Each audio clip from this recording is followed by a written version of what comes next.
আসসালামু আলাইকুম।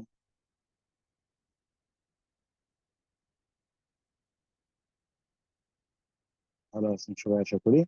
আচ্ছা, আপনাদের আজকে তো হঠাৎ করেই এই ক্লাসটা একটু অ্যাসাইন হয়ে গেল।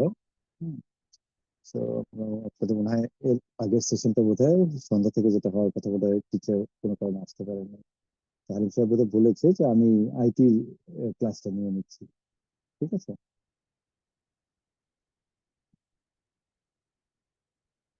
Let's start. Let's get start. Just take this like that.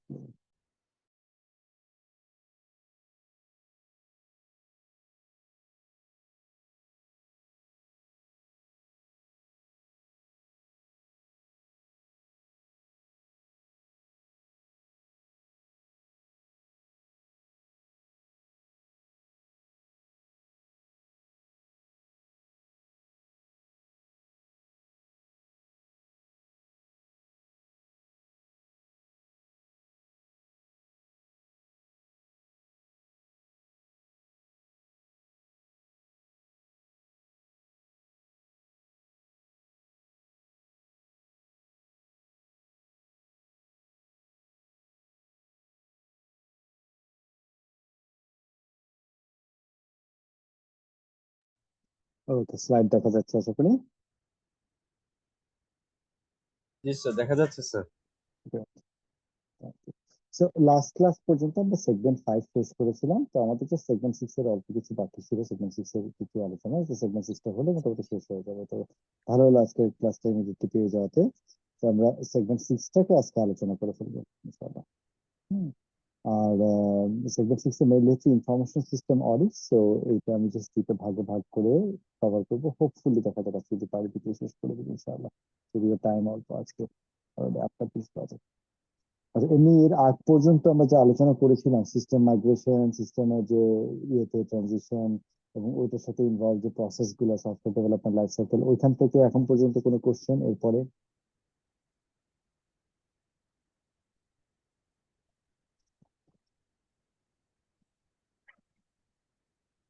ওকে, তাহলে অসুবিধা হলে অডিও চালু আছে কিন্তু কথা হবে কখন ভিতরে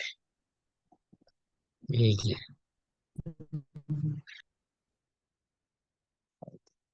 যে আমাদের ইনফরমেশন সিস্টেম অডিটে আমরা যে জিনিসটা হচ্ছে, প্রথম কথা হচ্ছে কি যে organisation of the audit function. So audit ফাংশনের অর্গানাইজেশন বলতে যদিও টাইটেলটা টাইটেলটা হচ্ছে কি যে কিভাবে দুইভাবে অর্গানাইজেশন বলতে, এটা আসলে দুইভাবে এটাকে দেখা যেতে পারে, দুটো পয়েন্ট অফ ভিউ। একটা হচ্ছে কি যখন আমরা বলি organisation of certain function, which means যে ওইখানকার হায়ারার্কিক্যাল স্ট্রাকচার, অথবা ওইখানে কি কি রিসোর্সেস বা কি কি ফাংশন, কি কি টাস্ক ইনভলভ, ওই জায়গা, ওই পয়েন্ট অফ ভিউ থেকে দেখা যেতে পারে। তো এই জায়গায় মেনলি যখন আমরা বলছি যে ফাংশনালিটি, যখন আমরা বলছি organisation of the audit function, বলতে চাচ্ছি যে অডিট ফাংশনটা information system audit point of view থেকে, information system audit point of view থেকে আসলে তাদের রোলটা কি এবং তাদের অবজেক্টিভটা কি, সাধারণত তারা কোন স্কোপ অফ ওয়ার্ক নিয়ে কাজ করে। সো ইনফরমেশন সিস্টেম অডিট হচ্ছে যে আসলে উই আন্ডারস্ট্যান্ড যে it's a formal examination, interview and testing of information systems. কি কারণে অবজেক্টিভ গুলো মানে হচ্ছে যে প্রসেসটা, মেথডটা হচ্ছে যে formal examination, interview and or testing, এগুলো সব কয়টাও হতে পারে, কোনো একটা বা কোনো দুইটাও হতে পারে, এই জন্য অ্যান্ড অর দিয়ে ইউজ করা হয়েছে। ফর্মাল এক্সামিনেশন হচ্ছে গিয়ে একদম যদি আমার কোনো সিস্টেম চেক করতে হয়, কোনো সিস্টেমের আউটপুটকে চেক করতে হয়, তাহলে এটাকে এক্সামিনেশন বলবো আমরা। ইন্টারভিউ তো we understand for clarification, for description of certain things, to understand whether the control, perceived lack of control is truly a lack of control or perceived control is truly a control in place, সেটার জন্য interview করা। And testing definitely what ever is stated in the documentation, ওইটা আসলে ওভাবে করে কাজ করে না। যেমন এক্সাম্পল হিসেবে যদি বলি, যে বিসিপি, বিজনেস কন্টিনিউটি প্ল্যান, আমরা আগের ক্লাসগুলোতে পড়েছি। বিজনেস কন্টিনিউটি প্ল্যানে লেখা আছে যে ওটা তো একটা security aspect, information system security অ্যাসপেক্টের একটা প্ল্যান। তো ওই জিনিসটা কি আসলে টেস্ট করে দেখা, যে ড্রাই রান একবার করিয়ে বা কিছু অংশ আহ, একদম ফিজিক্যালি দেখা যায় যে টার্ন অফ করে দিয়ে দেখা যে ওইটা আসলেই কাজ করছে কিনা প্ল্যান অনুযায়ী। সো একদম রিয়েল টেস্টিং লেভেল পর্যন্ত। So, করার উদ্দেশ্য কি এই জিনিসগুলো? এই জিনিসগুলো করার উদ্দেশ্য হচ্ছে কি তিন ধরনের জিনিস টেস্ট করা।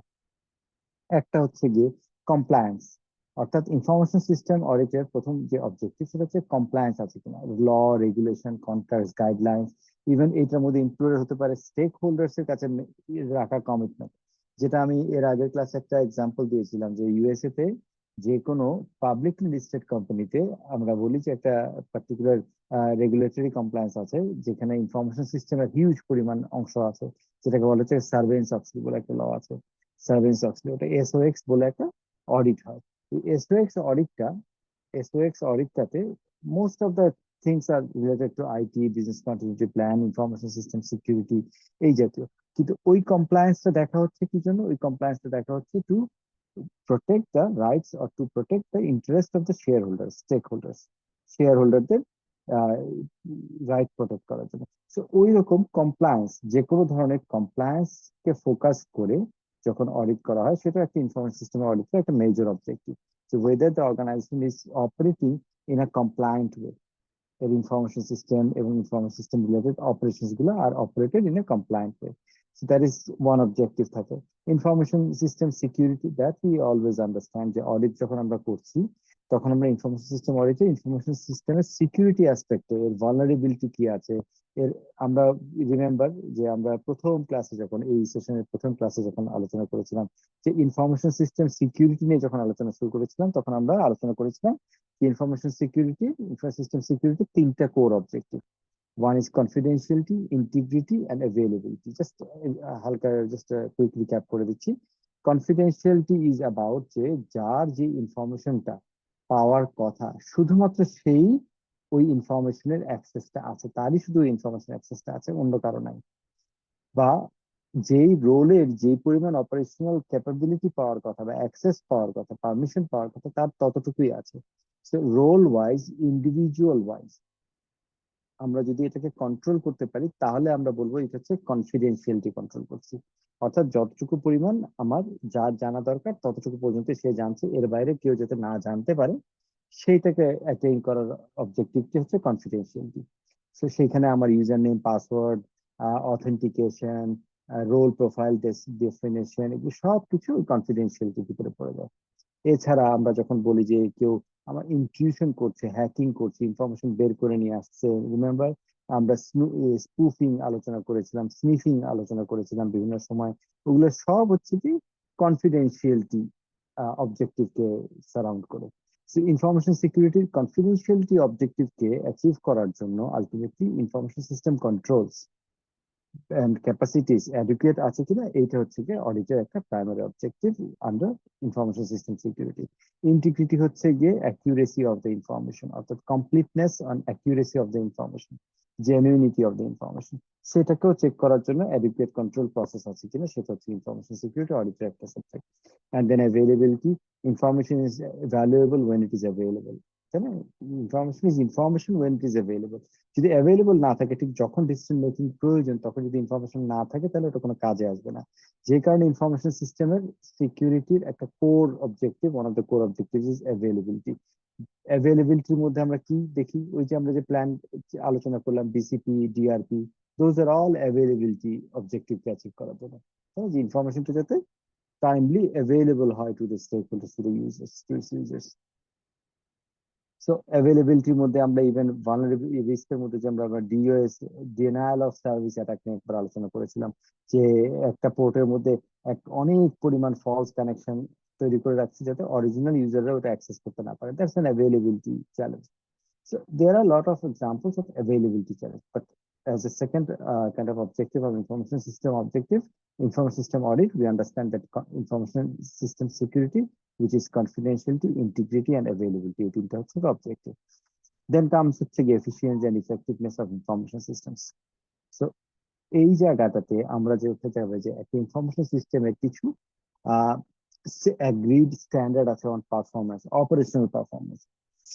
যে কোনো একটা অর্গানাইজেশন, ইভেন একজন নিউ জয়েনার, সে জয়েন করার কতক্ষণ পরে তার অ্যাক্সেস তৈরি হবে, এইটার জন্য একটা, এটাকে বলা হচ্ছে ডাব্লিউএলএ, ওয়ার্ক লেভেল এগ্রিমেন্ট, অথবা এসএলএ ও বলা যায়, অনেক সময় ইন্টার ডিপার্টমেন্ট এসএলএ থাকে। তো এসএলএ বা ডাব্লিউএলএ বা ওএলএ, অপারেশন লেভেল এগ্রিমেন্ট বলে, যে কোনো একটা ফরম্যাটে কোন একটা স্ট্যান্ডার্ড অ্যাগ্রিড থাকে যে okay, this will take this much of time, resolution of a ticket, অর্থাৎ resolution of a problem that has been reported, এই টাইমের মধ্যে এই ধরনের প্রবলেম এই টাইমের মধ্যে সলভ হবে। সো আইটির যে অপারেশনাল অ্যাসপেক্ট আছে সেইটা আসলে এফিশিয়েন্ট কিনা। এফিশিয়েন্ট মানে হচ্ছে গিয়ে টাইমলি কিনা, টাইম কম লাগছে বেশি লাগছে সেটার উপরে এফিসিয়েন্সি, কস্ট বেশি কমের উপরে এফিসিয়েন্সি, ইফেক্টিভ কিনা, অর্থাৎ আইটি কি আসলে এই জিনিসটা পারফর্ম করতে পারছে কিনা ইনফরমেশন টেকনোলজি ফাংশনটা। সো এই operational aspect, operational performance monitoring, এই জিনিসটা হচ্ছে গিয়ে আরেকটা ইনফরমেশন সিস্টেম অডিটের থার্ড একটা অবজেক্টিভ। থার্ড আর একটা অবজেক্টিভ। সো তার মানে ইনফরমেশন সিস্টেম অডিট আমরা সাধারণত করি তিনটা জিনিসকে মাথায় রেখে, একটা হচ্ছে কমপ্লায়েন্স, আর হচ্ছে কি information system security, and third is efficiency and effectiveness of IS operations. Okay. Any question?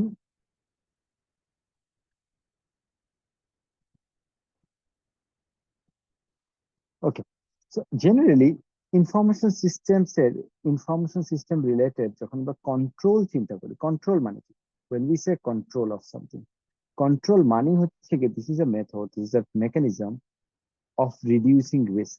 This is a mechanism to ensure that however we want, or in a standard way, however we want a process to operate, to be executed, ওই ওয়েতেই execute হচ্ছে, এটা deviation হচ্ছে না।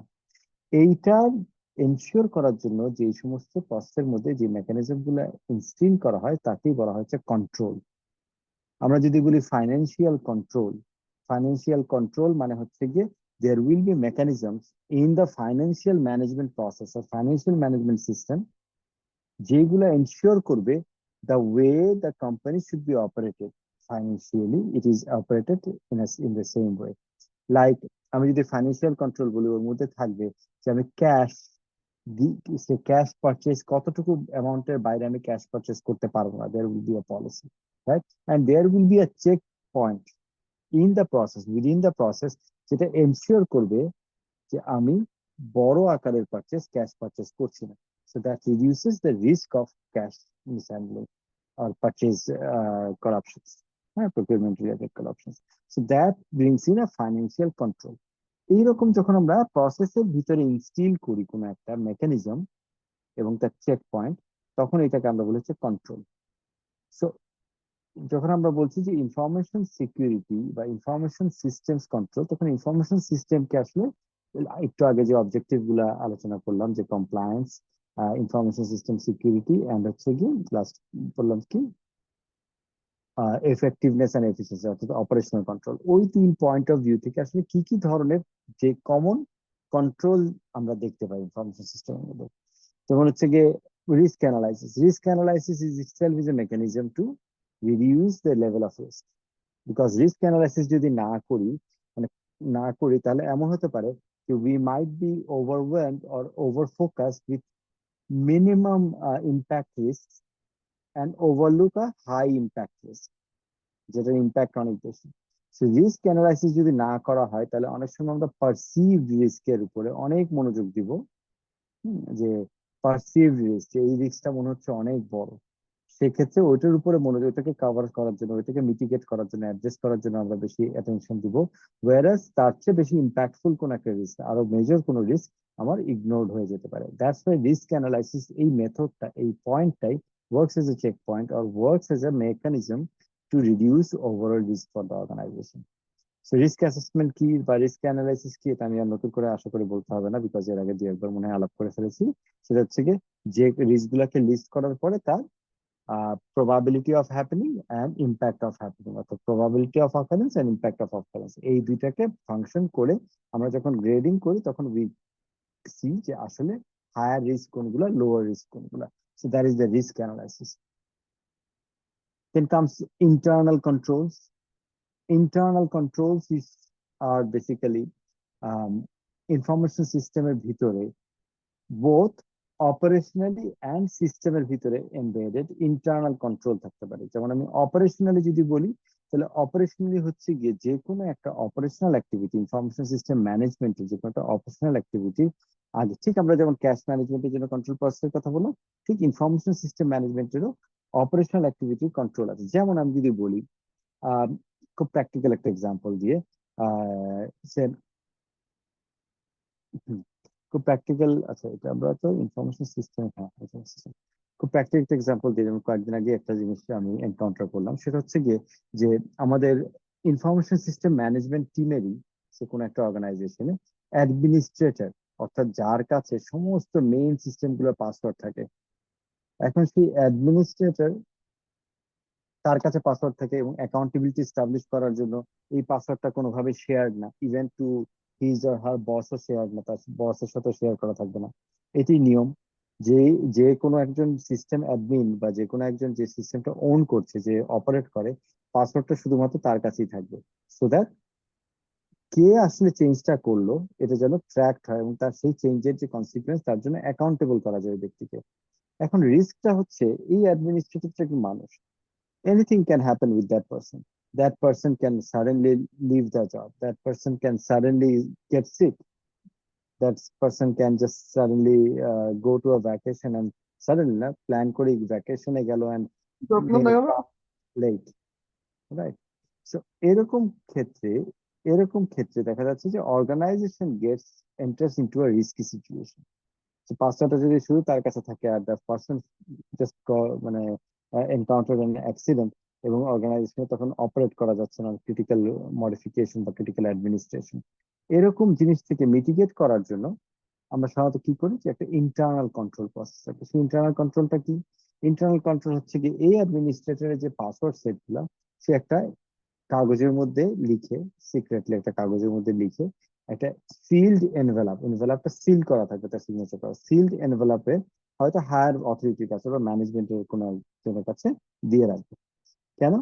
In case of such emergency, যখন তাকে পাওয়া যাচ্ছে না বা পাসওয়ার্ডটা প্রয়োজন, তখন এই খামটাকে যদি ছিঁড়ে, এনভেলপটাকে ছিঁড়ে পাসওয়ার্ডটা যদি ইউজ করা হয়, তাহলে ইট ইজ নোন যে পাসওয়ার্ডটা কম্প্রোমাইজ হয়ে গেছে। So once the person gets back, he or she can change the password again and own the password solely.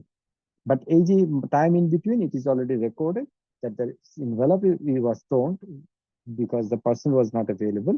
So এর মধ্যে যদি কোনো চেঞ্জ থাকে তার জন্য অ্যাকাউন্টেবল হচ্ছে কি যিনি ম্যানেজমেন্টের বা যিনি তার বস, তাকে অ্যাকাউন্টেবল করবে। এইটা যেমন একটা internal control process to avoid certain risks, to manage certain things in a controlled way. ঠিক সেই রকম যে প্রত্যেকটা জিনিসের একটা করে প্রসেস কন্ট্রোল থাকে, প্রত্যেকটা activity, so those fall under operational control, internal operational control. আরেক রকমের ইন্টারনাল কন্ট্রোল থাকে হচ্ছে সিস্টেমের মধ্যে ইনভলভ। যেমন যদি আমি বলি যে ইন কেস কোন একটা সার্ভার, কোন একটা বড় সিস্টেম স্টোরেজ হঠাৎ করে শেষ হয়ে গেল, এক্সস্ট হয়ে গেল, তাহলে কি হবে? ওইটার সাথে ডিপেন্ডেন্ট যে সার্ভিস গুলা, those services will get impacted, those services will get unavailable, so that's a business risk. So এখন সিস্টেমের, ওই সিস্টেমের ডিস্ক স্পেস 85% এর নিচে বা 85% এর উপরে, ইউটিলাইজেশন 85% এর উপরে যদি উঠবে না, উঠলেই সঙ্গে সঙ্গে একটা অ্যালার্ম ট্রিগার করবে, বা সার্টিন ধরনের স্টোরেজ, স্টোরিং ডেটা, সার্টিন ধরনের ডেটা স্টোরেজটাকে আপাতত হল্ড করে দিবে। এরকম যদি সিস্টেমের ভিতরে ইন্টারনাল কন্ট্রোল যদি বিল্ড করা হয়, সেই ক্ষেত্রে it helps control the system to avoid certain risks and threats. So that is also an example of internal control. তাহলে ইন্টারনাল কন্ট্রোল প্রসেস বেসড হতে পারে, ইন্টারনাল কন্ট্রোল সিস্টেম বেসড হতে পারে, but this is something an operational control within the information system management.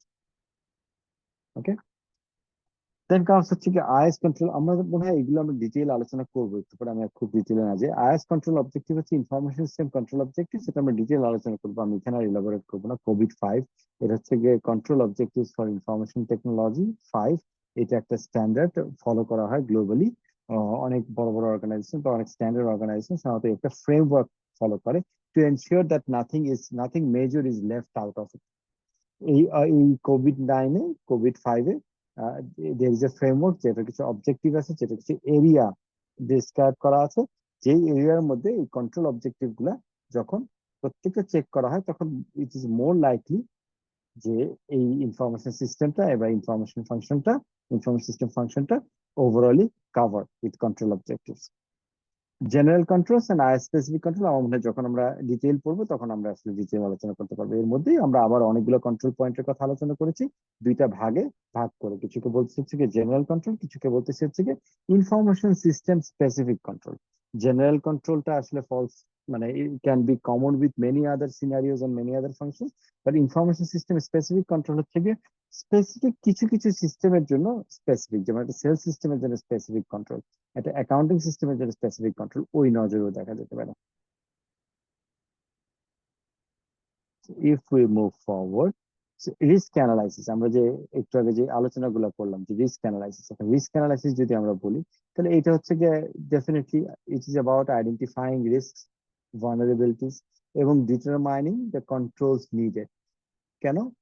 এর ভিতরে আমরা যেটা হবে যে রিস্ক অ্যানালাইসিসটা করি হচ্ছে উইথ দ্য অবজেক্টিভ যে আমার কোন কোন রিস্কের জন্য আসলে কন্ট্রোল নিডেড সেইটাকে আইডেন্টিফাই করা is the primary job. So identify risk and vulnerabilities so the IS auditor can determine the controls needed to mitigate risk. এখন কথা হচ্ছে কি এটা কাজটা আসলে করার সময় it's not necessarily is auditor করে, হ্যাঁ, এইটা আইএস ইনফরমেশন সিস্টেম ম্যানেজমেন্ট যারা করে তারাই আসলে ইনিশিয়ালি করে রাখে, অডিটর এসে এটাকে ভেরিফাই করে।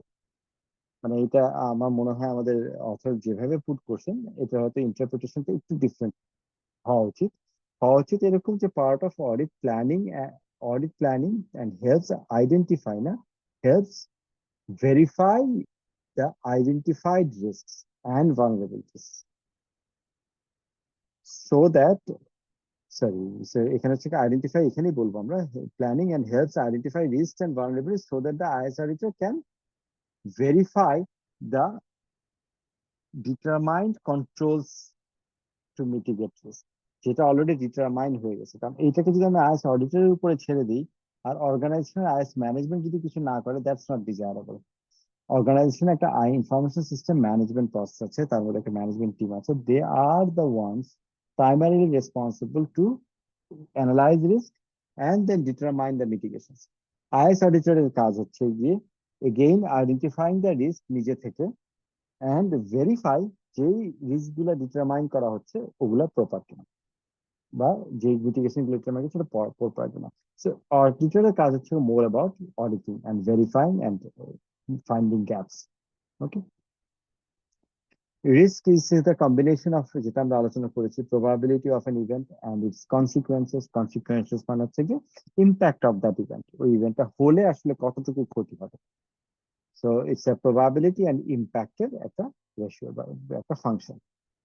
দেন হচ্ছে গিয়ে আইএস অডিটররা জেনারেলি সাধারণত হাই রিস্ক ইস্যুতে অ্যাসোসিয়েটেড হবে। হাই রিস্ক ইস্যু যেগুলোতে কনফিডেন্সিয়ালিটি, ইন্টিগ্রিটি এন্ড অ্যাভেলেবিলিটি, মানে ইনফরমেশন সিকিউরিটি, যে কোনো information system security high risk, যে আইডেন্টিফাইড হায়ার রিস্ক যেগুলো, সেইগুলোতে সাধারণত they get involve in verifying. স্বাভাবিক 80-20 rule. So you work on the 20% most impactful things that has 80% impact on the organization. যে কোনো কাজই এফিসিয়েন্টলি করতে গেলে, যে কোনো কাজই আসলে প্রপারলি করতে গেলে, you need to understand, you need to keep this 80-20 rule in mind, and no difference, no exception here as well. So availability of sensitive and critical information, definitely this actually gets covered with the word যে যখন আমরা বলছি যে high risk, তখন এটার মধ্যে আসলে sensitivity and criticality of information that gets also covered. So আমার মনে হয় রিস্ক অ্যানালাইসিস নিয়ে আর আলোচনার খুব একটা প্রয়োজন নেই। আমি একটু ফাস্টে যাওয়ার চেষ্টা করছি আর কি, হ্যাঁ, খুব সময় জাস্ট কারো কোনো কোশ্চেন এই পর্যন্ত রিস্ক অ্যানালাইসিস নিয়ে?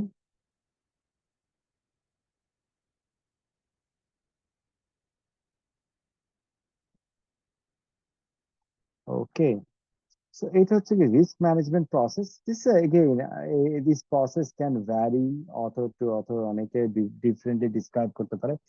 Is okay, it's a fundamental kind of a management process of risk, যেখানে আসলে আসল কথা হচ্ছে যে it starts with identified business objectives. অর্থাৎ আমরা যখন অ্যানালাইসিস করি, রিস্ক অ্যানালাইসিস করি বা করি, তখন আমার যদি বিজনেস অবজেক্টিভ না জানা থাকে যে এক্স্যাক্টলি আমার বিজনেসের কোর অবজেক্টিভ গুলো কি কি, what are the critical outcomes that the business actually creates, ওইটি যদি জানা না থাকে তাহলে আসলে আমি রিস্কের সাথে ওইটাকে, তার যে সমস্ত ভালনারেবিলিটি আছে তার সাথে এটাকে রিলেট করতে পারবো না। হ্যাঁ, সে আমার এখন যদি এমন হয় যে বিজনেস অবজেক্টিভের মধ্যে say high availability of certain things are not there, কারণ আমার বিজনেসটা হয় হচ্ছে গিয়ে পোস্ট ফ্যাক্টর, যে গতকালকে যা ট্রানজাকশন হয়ে গেছে, এরকম থাকে না অনেক সময় যে কারো বিজনেস হচ্ছে গেছে অ্যানালাইসিস, মার্কেট অ্যানালাইসিস এর বিজনেস। সে মার্কেট অ্যানালাইসিস একটা রিপোর্ট দেয়, একটা রিপোর্ট তৈরি করে, যেটা তৈরি করে হচ্ছে গিয়ে পাস্ট ডেটার উপরে। পাস্ট ডেটার উপরে যখন তৈরি করবে, তাহলে তার জন্য, তার সিস্টেমের জন্য, তার ইনফরমেশন সিস্টেম যে ইউজ করছে, সে ইম্পর্টেন্ট একটা কাজ করছে, খুব ভ্যালুয়েবল। বাট তার ইনফরমেশন সিস্টেমের জন্য high availability might not be an might not be a vulnerability, related vulnerability, তাই না? তো আমি যদি তার বিজনেস অবজেক্টিভটা বুঝি, যে কি কি তার বিজনেস অবজেক্টিভ আছে, তার বিজনেস অবজেক্টিভের মধ্যে অ্যাকিউরেসি ইজ দেয়ার, তার বিজনেস অবজেক্টিভের মধ্যে ডিটেইলিং ইজ দেয়ার, তার বিজনেস অবজেক্টিভের মধ্যে হচ্ছে কি sourcing data from different sources are there. তো এই ধরনের তার বিজনেস অবজেক্টিভ গুলো আছে। তাহলে তার রিস্ক গুলা, আমি যেগুলাকে ফোকাস করব, সেটা হচ্ছে associated with those business objectives হবে।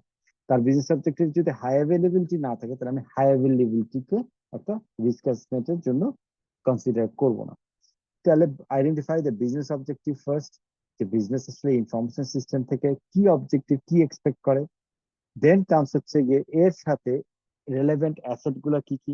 ইনফরমেশন সিস্টেম অনেকগুলা থাকতে পারে, অনেক রকমের অ্যাসেট থাকতে পারে, বাট আমার বিজনেস অবজেক্টিভের সাথে, কোর বিজনেস অবজেক্টিভ যেগুলো রিলেটেড, সেগুলো হচ্ছে high impact information system asset, right? বাকিগুলো নিয়ে আমার ফোকাস না করলেও চলবে, মানে অতটা ইকুয়ালি ইম্পর্টেন্ট না, লেস ইম্পর্টেন্ট। দেন হচ্ছে কি we go for the risk assessment. So আমরা এর আগে যতবার আলোচনা করেছি রিস্ক অ্যাসেসমেন্ট থেকে শুরু করেছি, বাট রিস্ক অ্যাসেসমেন্টের কনটেক্সট সেটিংটা আলোচনা করি নাই। সেই কনটেক্সট সেটিংটাই হচ্ছে কি প্রথমত বিজনেস অবজেক্টিভ গুলাকে আনা, এবং বিজনেস অবজেক্টিভের সাথে আসলে কোন ইনফরমেশন সিস্টেম অ্যাসেট গুলো রেলেভেন্ট। সমস্ত ইনফরমেশন সিস্টেম রেলেভেন্ট হবে না। যেমন আমি যে রিসার্চ অর্গানাইজেশনের কথা বললাম, যে রিপোর্ট তৈরি করে অন পাস্ট ডেটা, তার জন্য হয়তো ক্রিটিক্যাল বিজনেস, তার জন্য হচ্ছে বিজনেস অবজেক্টিভের সাথে অ্যালাইন সিস্টেমটা হবে, তাদের একটা ডেটা ওয়্যার হাউস আছে। সেই ডেটা ওয়্যার হাউসটা হচ্ছে কি একটা asset, information system asset, which is related to the business objective. But তার একটা সে বিলিং সফটওয়্যারের একটা অ্যাপ্লিকেশন সিস্টেম আছে। এই বিলিং অ্যাপ্লিকেশনটা মাঝে মাঝে বিল পাঠাতে হয়, তখন জাস্ট বিলটাকে প্রিন্ট করার জন্য বা ফরম্যাটে রাখার জন্য একটা সফটওয়্যার রেখে দিয়েছে। That might not be a critical application, because তার যে বিজনেস অবজেক্টিভটা বিলিং করা না, বিলিং করাটা ক্রিটিক্যাল অবজেক্টিভ না। That's an objective definitely to earn money, but এইটা হচ্ছে রিসার্চ অর্গানাইজেশন, সো তার জন্য আসলে বিলিংটা খুব অক্সিলারি একটা জিনিস। So that might not be a information asset that we want to follow. হ্যাঁ, so তার মানে identify information asset supporting business object.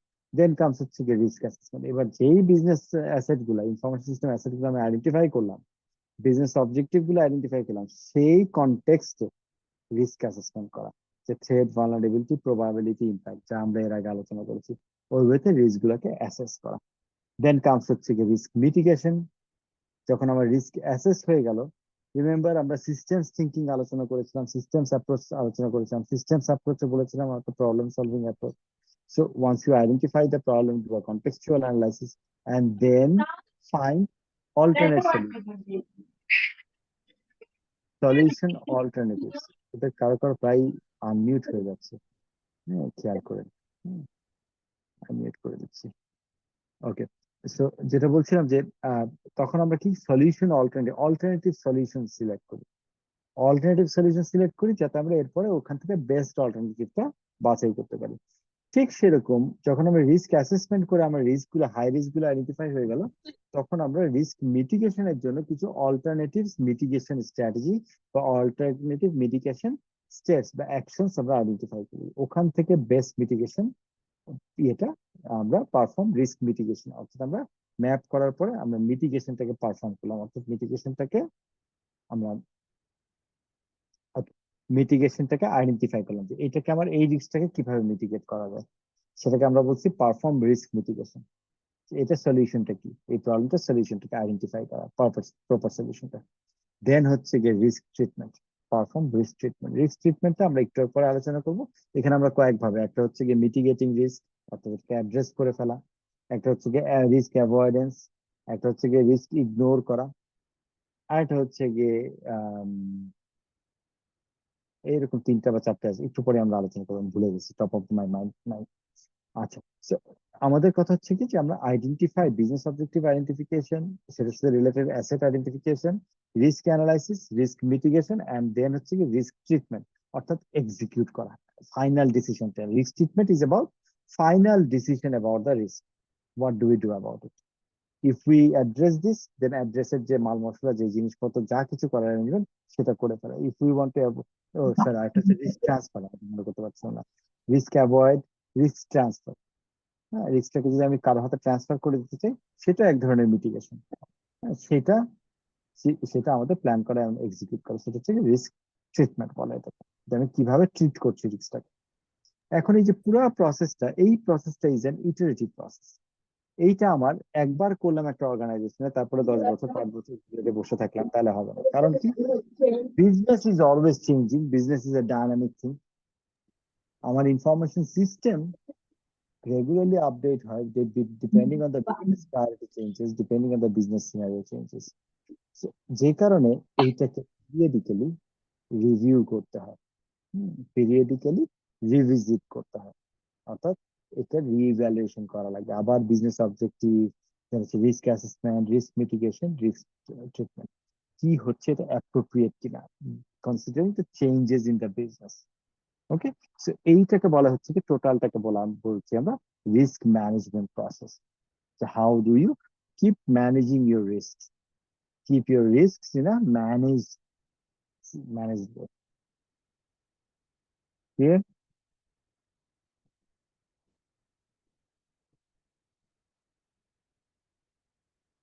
ওকে, আচ্ছা, আমরা তার আগে জাস্ট মিনিট।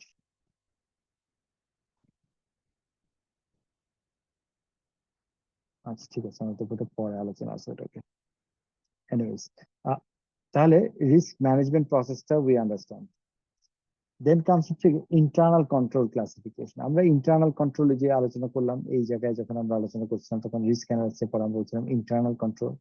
তো সেই ইন্টারনাল কন্ট্রোল গুলা কি কি, সেইটার একটা আলোচনা, সেটা হচ্ছে কি আমাদের বোঝার জন্য আমরা আলোচনা করব। বাট এইটাকে আমরা মেনলি তিনটা স্টেজে ক্লাসিফাই করতে পারি, তিনটা স্টেজে। একটা স্টেজ হচ্ছে প্রিভেনশন, ঠিক যে কোনো ধরনের প্রবলেম, যে কোনো ধরনের জায়গায় রিস্ক, সেটা আমার ইনফরমেশন সিস্টেম রিলেটেড হতে হবে তাই না, যে কোনো ধরনের রিস্কই আমরা সাধারণত তিনটা নজরে দেখতে পারি। একটা হচ্ছে প্রিভেন্টিভ, একটা হচ্ছে ডিটেকটিভ, একটা হচ্ছে কারেক্টিভ। প্রিভেন্টিভ মানে যাতে না হয়, এই রিস্কটাতে যাতে আমাদের অর্গানাইজেশন না পড়ে, সিস্টেম যাতে না পড়ে, সেটা প্রিভেন্ট করা কিভাবে করা যায়। ডিটেকটিভ, পড়েছে যে এটা বোঝার উপায় কি, identifying the problems, acknowledging the problems, that is detective, detect করা। And then finally, Shahidul Islam, আমরা সবাই দাগ দেখে ফেলি কিন্তু, হ্যাঁ, ইয়ে করেন না, পেন দিয়ে স্ক্র্যাচ করেন না। আচ্ছা, কারেক্টিভ হচ্ছে গিয়ে রিস্ক একটা এসে গেল, রিস্ক একটা হয়ে গেল, আমাদের ক্ষতি হয়ে গেল বা ইম্প্যাক্ট হয়ে গেল, তখন এটাকে কারেক্ট করবো কিভাবে। বা ইম্প্যাক্ট হওয়ার মতো রিস্ক যেটা আনঅ্যাভয়েডেবল, যেটা হতেই পারে, তাহলে ওখানে আমি কারেক্টিভ মেজার গুলো আগে থেকে ঠিক করে রাখবো কি করে। তাহলে সেটা হচ্ছে কারেক্টিভ অ্যাপ্রোচ। তাহলে একটা preventive approach, detective approach and corrective approach. তো প্রিভেন্টিভ অ্যাপ্রোচে সাধারণত আমরা যেটা করি সেটা হচ্ছে কি, আমরা প্রবলেম হওয়ার আগেই প্রবলেম ডিটেক্ট করি বা আইডেন্টিফাই করি। ডিটেক্ট বলাটা পুরোপুরি প্রপার হচ্ছে না, identify problem before they arise. অর্থাৎ তাদেরকে আমরা আগে থেকে আইডেন্টিফাই করি, লিস্ট করে রাখি যে কি কি ধরনের প্রবলেম আসলে হতে পারে, কি কি ধরনের। যেমন আমার হ্যাকিং হতে পারে, হ্যাকিং হয় নাই এখন, but we identify hacking as a risk. Virus attack হতে পারে, we identify that as a risk. তাই না, আমার হওয়ার জন্য আমি অপেক্ষা করছি না, বাট এটা জন্য প্রিভেনশন কিছু রাখতে পারে। তাহলে হচ্ছে কি, detect problems before they arise, monitor করা, যে বোথ অপারেশনস এন্ড ইনপুট, সব রকমের ইনপুট কি কি হচ্ছে, কি কি ধরনের, কোথা থেকে ইনপুট হতে পারে, এই জিনিসগুলো একটা মনিটরিং এর মধ্যে রাখা। সো দ্যাট কোনো থ্রেড যদি এন্টার করতে থাকে, so that we can identify and address, start addressing, সেখানে ডিটেকটিভ এবং কারেক্টিভ মেজার যাতে নিতে পারি, সেই জন্য আমাদের প্রিভেন্টিভ আগে থেকে মেকানিজম সেট করা থাকা লাগবে। Predict problems before they occur, same as the first one. Prevent errors, omissions and malicious act from occurring. কি করে, যেমন হচ্ছে গিয়ে আমি যদি প্রিভেন্ট এরর, অমিশন যদি করতে চাই, প্রিভেন্ট করতে চাই, সেক্ষেত্রে আমি হয়তো যেখানে মোবাইল নাম্বার দেওয়ার, ওখানে এনশিওর করবো যে 11 ডিজিট না দিয়ে কেউ বেরোচ্ছে না, সেখানে ডিজিট ছাড়া অন্য কিছু দিয়ে কেউ বেরোতে পারছে না, 01X অর্থাৎ 017, 013, 012, 019, 018 এই ধরনের নাম্বার দেওয়া ছাড়া কেউ অন্য কিছু দিতে পারছে না, তাহলে আই এম প্রিভেন্টিং ইট। হ্যাঁ, so we'll talk about the examples. We are preventing it. Suggested segregate duties, অর্থাৎ ডিটারেন্ট ফ্যাক্টরস। এই যে আমরা কতক্ষণ আগে যখন আমরা অবজেক্টিভ সিকিউরিটি অবজেক্টিভের কথা বলছি, ইন্টিগ্রিটির কথা যখন আমি বলছিলাম, তখন বলছিলাম রোল আর প্রোফাইলের কথা বলছিলাম, তাই না?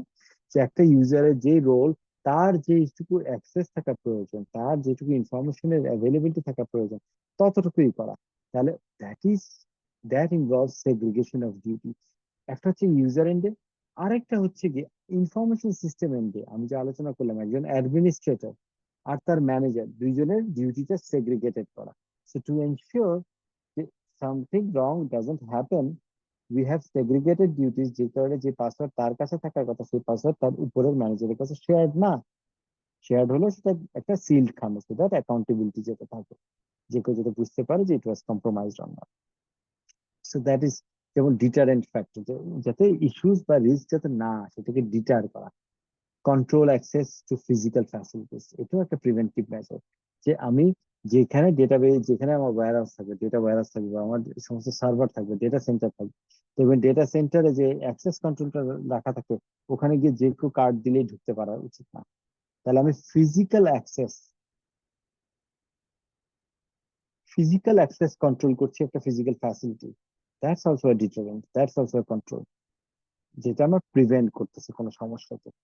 সে এক্সাম্পলস এখানে আমরা যেমন দেখতে পাচ্ছি যে employ only qualified personnel. Definitely আমরা কোয়ালিফাইড পার্সোনাল ছাড়া আমরা যদি আনকোয়ালিফাইড পার্সোনাল দিয়ে সিস্টেম অপারেট করাই, বা সিস্টেম অ্যাডমিনিস্ট্রেট করাই, সিস্টেম ম্যানেজ করাই, then definitely it will create problem.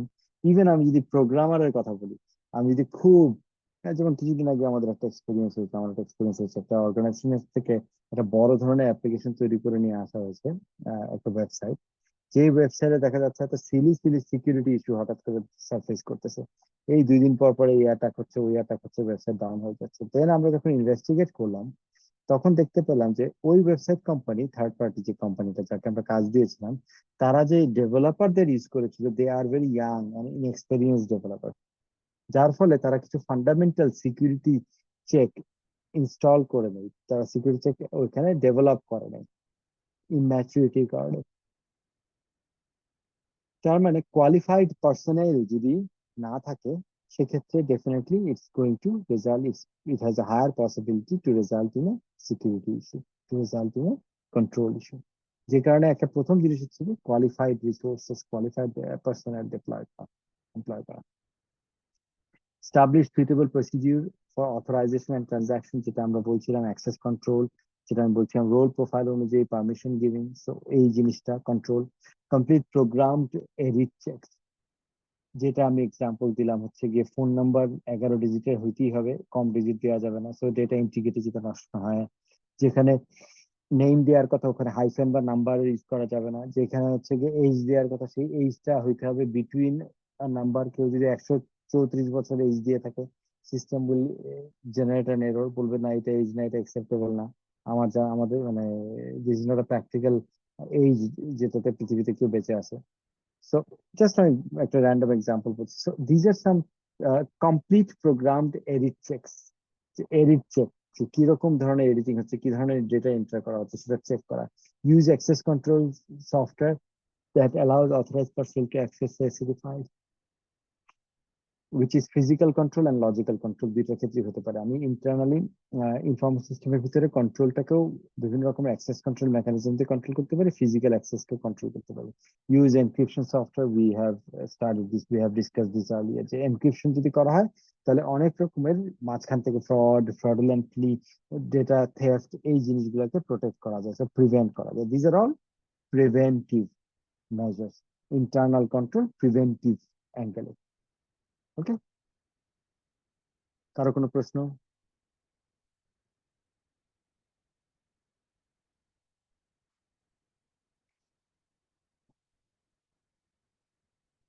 Okay, then let's go to detective internal control. হ্যাঁ, ইন্টারনাল কন্ট্রোলের ডিটেকটিভ অ্যাপ্রোচ।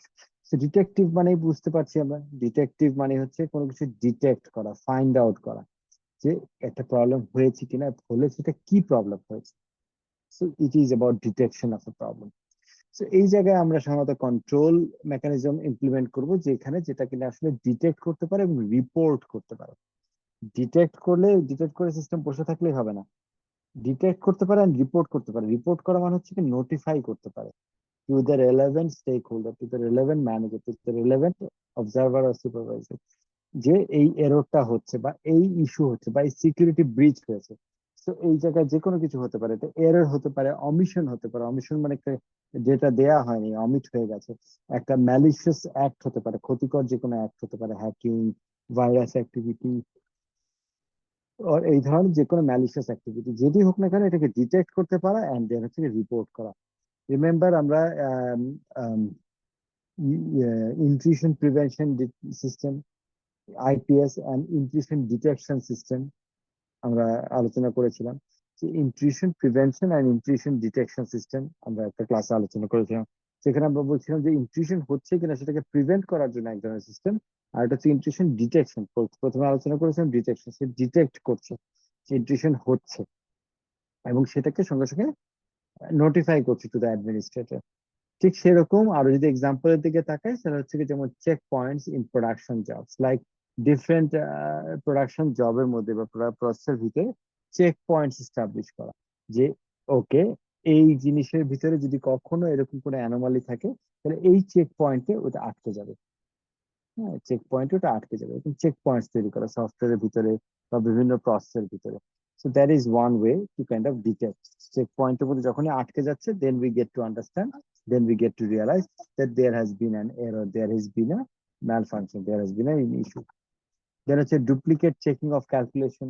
অনেক ক্ষেত্রে কি করা হয় যে একই রকমের একটা একটা ফর্মে অনেক ইনফরমেশন এন্ট্রি করা হচ্ছে, বাট সেই ইনফরমেশনের মধ্যে আগের এন্ট্রি করা কোনো ইনফরমেশনকে, ইম্পর্টেন্ট ইনফরমেশন, সব ইনফরমেশন কিনা, একটা ক্রিটিক্যাল ইনফরমেশনকে ভ্যালিডেট করার জন্য সেটা একটা করসপন্ডিং ডুপ্লিকেট এন্ট্রি অনেক সময় দেওয়া থাকে, হয়তো একটু অন্য ডেফিনেশনে বা অন্য। এক মিনিট জোহার, সবাই শুকিয়ে যাবে, লাগো এটা।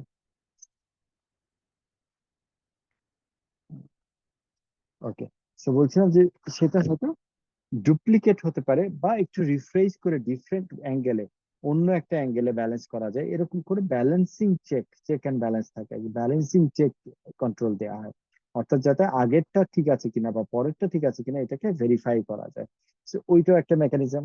দেন হচ্ছে পিরিয়ডিক পারফরমেন্স রিপোর্টিং উইথ ভ্যারিয়েন্সেস, যে কোনো ধরনের পারফরমেন্স রিপোর্টিং, সেটা অ্যাভেলেবিলিটি কনটেক্সটে মোর অ্যাপ্লিকেবল, যে কতটুকু অ্যাভেলেবিলিটি ছিল, যতটুকু অ্যাভেলেবিলিটি থাকার কথা 99.7% সে কথা কথা কারো টার্গেট, সেটা কি 92% হয়ে গিয়েছিল কিনা বা 95% হয়ে গিয়েছিল কিনা, গেলে কি জন্য হয়েছিল, that's the detection.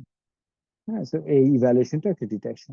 Unauthorised access attempts, password কেউ পর পর কয়েকবার ভুল দিচ্ছে, that triggers an alert. So এটা একটা detection. So someone is trying to enter the system and there is a possibility that the person who is trying to enter the system right now is not really authorized. তখন কি করে system বা process automatically আরেকটা level of security তার কাছে present করে। তখন তাকে বলে যে না, you will have to, you have sent a link in your email, you have to click that link before further trying for password. Or আপনার অ্যাকাউন্টটা 1 ঘন্টার জন্য স্টপ করে দেওয়া হলো, ব্লক করে দেওয়া হলো, ডিঅ্যাক্টিভেট করে দেওয়া হলো, আপনি নেক্সট পাসওয়ার্ড ট্রাই করতে পারবেন 1 ঘন্টা পরে। That actually helps detecting and then preventing issues. হ্যাঁ, malicious act. Secure code reviews, অর্থাৎ এখানে হচ্ছে কোড রিভিউ গুলাকে, সমস্ত অ্যাপ্লিকেশনের যে কোড, সফটওয়্যারের যে সোর্স কোড, সেটাকে রিভিউ করা, সেটাকে সিকিউর রাখা এবং সেটাকে রিভিউ করা, যে ওইখানে কোনো ইস্যু আছে কিনা, দ্যাটস অলসো ডিটেকশন অ্যাপ্রোচ। যদি সফটওয়্যার কোডিং এর মধ্যে কোনো ইস্যু দেখা যায়, পাওয়া যায়, তাহলে তো বোঝা যাচ্ছে যে it will result in anomalies. সেটাকে যদি আগে থেকে ডিটেক্ট করা হয়, তাহলে that is internal control. Then software quality assurance, again software release করার আগে, যে কোনো ইউজার এন্ডে যাওয়ার আগে there is a standard procedure. আমরা গতদিন আলোচনা করেছিলাম, মনে আছে, যে unit testing, integration testing, and then user acceptance testing. But that was more centered around migrating a system. But in any case, একটা সিস্টেমকে যখন লাইভে নেওয়া হয়, অর্থাৎ প্রোডাকশনে বা ইউজেজের জন্য, এন্ড ইউজারের ইউজের জন্য যখন নেওয়া হয়, তার আগে there are certain testing and QA, quality assurance steps. সেই কোয়ালিটি অ্যাসুরেন্স এর মধ্যে ওরকম ইন্টিগ্রেশন টেস্টিং এবং ইউনিট টেস্টিং আছে। ওই টেস্ট গুলা করার মানে হচ্ছে গিয়ে এনশিওর করা যে ওই টেস্টিং এর সময় সফটওয়্যারের ভিতরে যদি কোনো ভালনারেবিলিটি থাকে, কোনো উইকনেস থাকে, that will get detected so that users and business do not get impacted. So these were kind of detective controls, a detective approach, internal control for detection of errors, potential errors. কোথাও বুঝতে অসুবিধা বা বোঝা গেছে ঠিক মতো এখন পর্যন্ত? স্যার কোড রিভিউসটা যদি একটু বলতেন আবার। কোড রিভিউটা হচ্ছে গিয়ে আমরা যেমন সফটওয়্যারের কোয়ালিটি অ্যাসুরেন্স যখন আমরা বলি তখন হচ্ছে গিয়ে আমার সফটওয়্যারটা ঠিক রিলিজ দেওয়ার আগে অ্যাজ এ ইউজারের মতো করে সফটওয়্যারটাকে অপারেট করে চেক করা যে এটার মধ্যে কোনো এরর হচ্ছে কিনা। হ্যাঁ, সেটা হচ্ছে কি সফটওয়্যার যখন আমি রিলিজ দিচ্ছি বা সফটওয়্যার যখন আমি পাবলিশ করছি তখন ওইটাকে চেক করা। বাট কোড রিভিউ হচ্ছে গিয়ে তারও আরেকটু আগের স্টেপ এবং আরেকটু অ্যাডভান্স স্টেপ। সেটা হচ্ছে গিয়ে not as a user, as a programmer, as another set of আইজ। যিনি প্রোগ্রাম করেছে সে তো করেছে, বাট আরেকটা প্রোগ্রামিং আই, আরেকজন, যখন সে আগের প্রোগ্রামারের সমস্ত কাজটাকে রিভিউ করে সে কিভাবে একটা ইনপুট থেকে আউটপুট তৈরি করার ইনস্ট্রাকশনটা প্রোগ্রাম করেছে, whether there is an error within the program. হয়তো দেখা যাবে 10টা সিনারিওর মধ্যে 9টা সিনারিওতে ইট উইল ওয়ার্ক ওয়েল, কোনো অসুবিধা নেই, বাট একটা সিনারিও ওই অরিজিনাল প্রোগ্রামার সে ইগনোর করে গেছে যে ওই সিনারিওতে যদি এই প্রোগ্রামটা অপারেট করে, ইনপুট নেয়, সেক্ষেত্রে it will give an erroneous output. এই যে রিভিউটা, এইটা হচ্ছে গিয়ে কোড রিভিউ, অর্থাৎ একজন প্রোগ্রামারের কোড আরেকজন এক্সপেরিয়েন্স প্রোগ্রামার রিভিউ করা যে কোডটা ঠিক আছে কিনা, সোর্স কোডটা। বোঝা গেছে? হ্যাঁ, থ্যাংক এরপর আসছে হচ্ছে কারেক্টিভ অ্যাপ্রোচ, ইন্টারনাল কন্ট্রোলের কারেক্টিভ অ্যাপ্রোচ। কারেক্টিভ অ্যাপ্রোচটা কি? এইটা সাধারণত করা হচ্ছে গিয়ে যে ডেফিনেটলি সবকটাই থ্রেট মিনিমাইজ করে, বাট কারেক্টিভ অ্যাপ্রোচটা হচ্ছে minimise the impact of the threat, অর্থাৎ ডিটেক্ট হয়ে গেছে ইটস দ্য প্রবলেম, বাট যখন আমি কারেকশন নিচ্ছি তখনই আমার ইম্প্যাক্টটাকে মিনিমাইজেশন হচ্ছে কি আমার কাজ। ইম্প্যাক্ট কিছুটা হয়ে গেছে বা ইম্প্যাক্ট হওয়ার মতো অবস্থা হয়ে গেছে, ইম্প্যাক্ট মানে ক্ষতি যদি আমি বলি, হ্যাঁ ক্ষতি হওয়ার মতো একটা অবস্থা হয়ে গেছে বা ইন্টারাপশন হয়ে যাচ্ছে, বাট আমি এটাকে কারেক্টিভ মেজার নিচ্ছি, এটাকে কত ইম্প্যাক্টটাকে কত কমানো যায়, ক্ষতিটাকে কত কমানো যায়। আমার যদি আনঅ্যাভেলেবিলিটি হয় একটা ইম্প্যাক্ট, তাহলে আনঅ্যাভেলেবিলিটিটা আমি কত কম সময়ের মধ্যে আমি অ্যাভেলেবল করতে পারি সিস্টেমটা, সেটা হচ্ছে তাহলে impact reduction. To minimize the impact of a threat. Remedy problems discovered by detective controls. অর্থাৎ ওখানে কোনো প্রবলেম যদি ডিটেক্ট হয় সোর্সে, আমি যদি একটু আগে যেটা বললাম যে কোড রিভিউতে যদি এখন কোনো কোড পাওয়া যায় যে কোডের মধ্যে ফল্ট আছে, তাহলে কি হবে? আমরা বসে থাকবো? ওইটাকে কারেক্টিভ অ্যাকশন হচ্ছে correcting that code, regenerating that code. That is a corrective measure, যেটা কিনা প্রবলেমটাকে আইসোলেট করে দিবে। দেন কামস হচ্ছে কি identify the cause of a problem. কেন cause of a problem identify করাটা ইম্পর্টেন্ট, কারেক্টিভ মেজার কেন? কে বলতে পারবেন? যে আমি একটা প্রবলেমের কজ আইডেন্টিফাই করতেছি, সিমস টু বি ডিটেকশন মেথডের মতো লাগছে, এটাকে কেন কারেক্টিভ বলতেছি?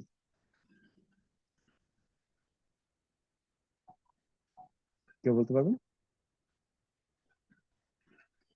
It's not IT, it's more common sense, it's more kind of understanding and analytical ability.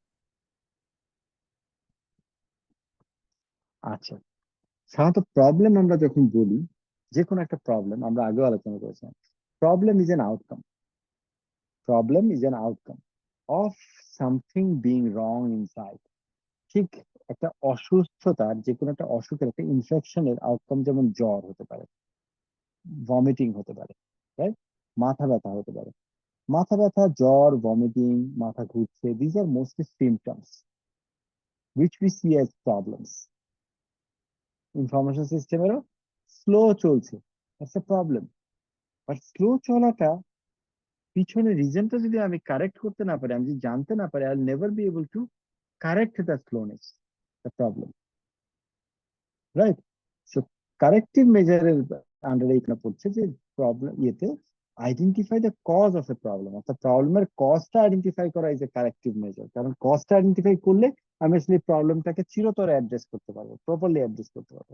Otherwise আমার সিস্টেম স্লো হয়ে যাচ্ছে, আমি সিস্টেমটা একবার রিবুট দিয়ে দিচ্ছি, রিস্টার্ট দিয়ে দিচ্ছি, ওকে, আবার ইটস অপারেটিং ওয়েল, আবার 1 ঘন্টা পর স্লো হয়ে যাচ্ছে, আবার একটা রিস্টার্ট দিয়েছি।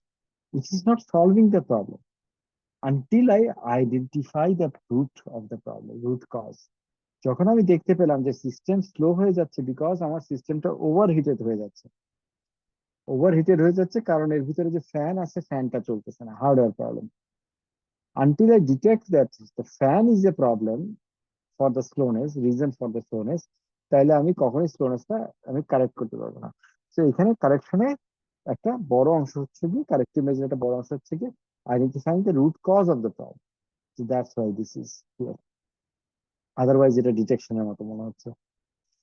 দেন হচ্ছে correct errors arising from a problem, যে যেই প্রবলেমটা হয়েছিল সেই প্রবলেমের কারণে যে এরর গুলা হয়েছে, যেমন হয়তো সিস্টেমটা খুব স্লো চলছে, স্লো চলার ফলে অনেকগুলা এন্ট্রি আগে পরে হয়ে গেছে, মানে সামহাও ডেটা সমস্যা হচ্ছে, তো ওইটাকে তো কারেক্ট করতে হবে। যে ডেটাটা করাপ্ট হয়ে গিয়েছিল, যে ডেটাটা এন্ট্রি হয় নাই, মিস হয়ে গিয়েছিল, ওটাকে তো কারেক্ট করতে হবে, আদারওয়াইজ সিস্টেমের পুরো ডেটাটা তো ইন্টিগ্রিটি ইস্যু হয়ে যাবে।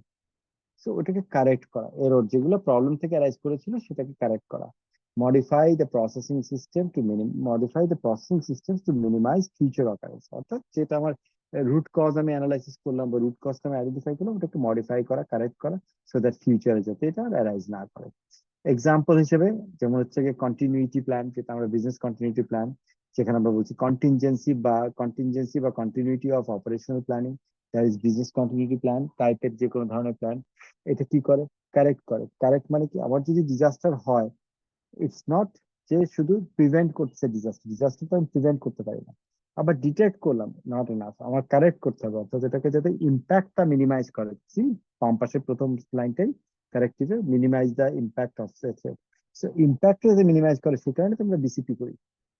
Similarly disaster recovery planning same ওয়েতেই আমরা করি, যাতে ডিজাস্টারের পরে, পোস্ট ডিজাস্টার, যাতে আর্লিয়েস্ট পসিবল টাইমে আমরা যাতে রিকভার করতে পারি, বিজনেস অ্যাজ ইউজুয়ালি মুভ করতে পারি।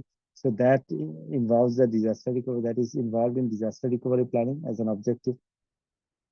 Incident response planning, ঠিক এটা যদি ডিজাস্টার নাও হয়, এর যদি বিজনেস কন্টিনিউটির মতো থ্রেট নাও হয়, যে কোনো ধরনের ইনসিডেন্ট, যে কোনো ধরনের ইনসিডেন্টকে আমি কি ধরনের রেসপন্স, ইনসিডেন্ট কি রকমের হতে পারে ইনফরমেশন সিস্টেমের সিকিউরিটির অ্যাসপেক্টে।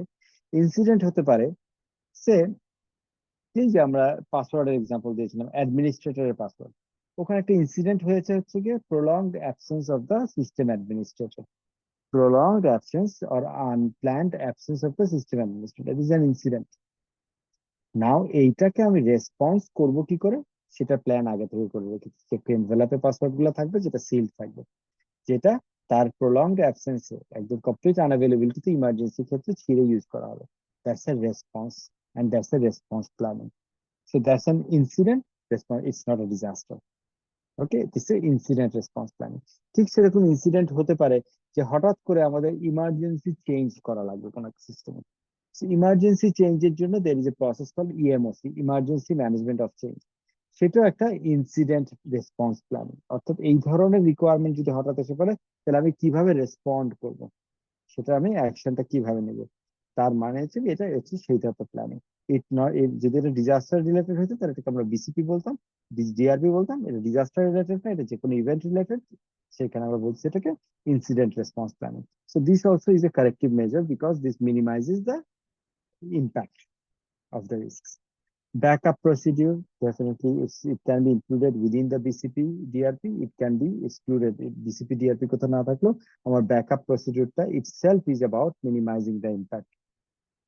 দেন হচ্ছে গিয়ে system break fix service level agreement. আমার যদি কোনো, আমি আগেও আলোচনা করেছিলাম, অনেক সময় আমরা রিস্কটাকে হ্যান্ডেল করার জন্য আমরা ওয়ারেন্টি, প্রলং এক্সটেন্ডেড ওয়ারেন্টি রাখি সিস্টেমে। আমরা হ্যান্ডেল করার জন্য ভেন্ডারের সাথে সার্ভিস লেভেল এগ্রিমেন্ট করি, যেখানে আমার মেনশন করা থাকবে যে তোমাকে আমার প্রবলেম হলে কতক্ষণের মধ্যে ইউ উইল বি রেসপন্ডিং, কতক্ষণের মধ্যে you will be correcting, correct করার সময় whether you will be maintaining an inventory of spare parts for my systems. So these can all be part of service level agreements. হ্যাঁ, so ওইটা করাই হয় এই কারণে to minimise the impact. of the threats. So these were basically the internal controls of information system ইয়েতে, যা তিনটে classification আমরা দেখলাম: প্রিভেন্টিভ, ডিটেকটিভ এন্ড কারেক্টিভ। কোনো কোশ্চেন এখন পর্যন্ত? কোথাও বুঝতে অসুবিধা?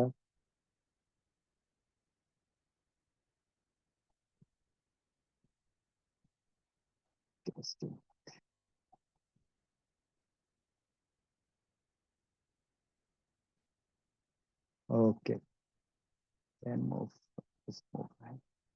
আচ্ছা, কোভিড-5 যেটা নিয়ে আলোচনা করছিলাম, হ্যাঁ, কোভিড-5 হচ্ছে গিয়ে control objectives for information technology বলে। This is ISO organisation.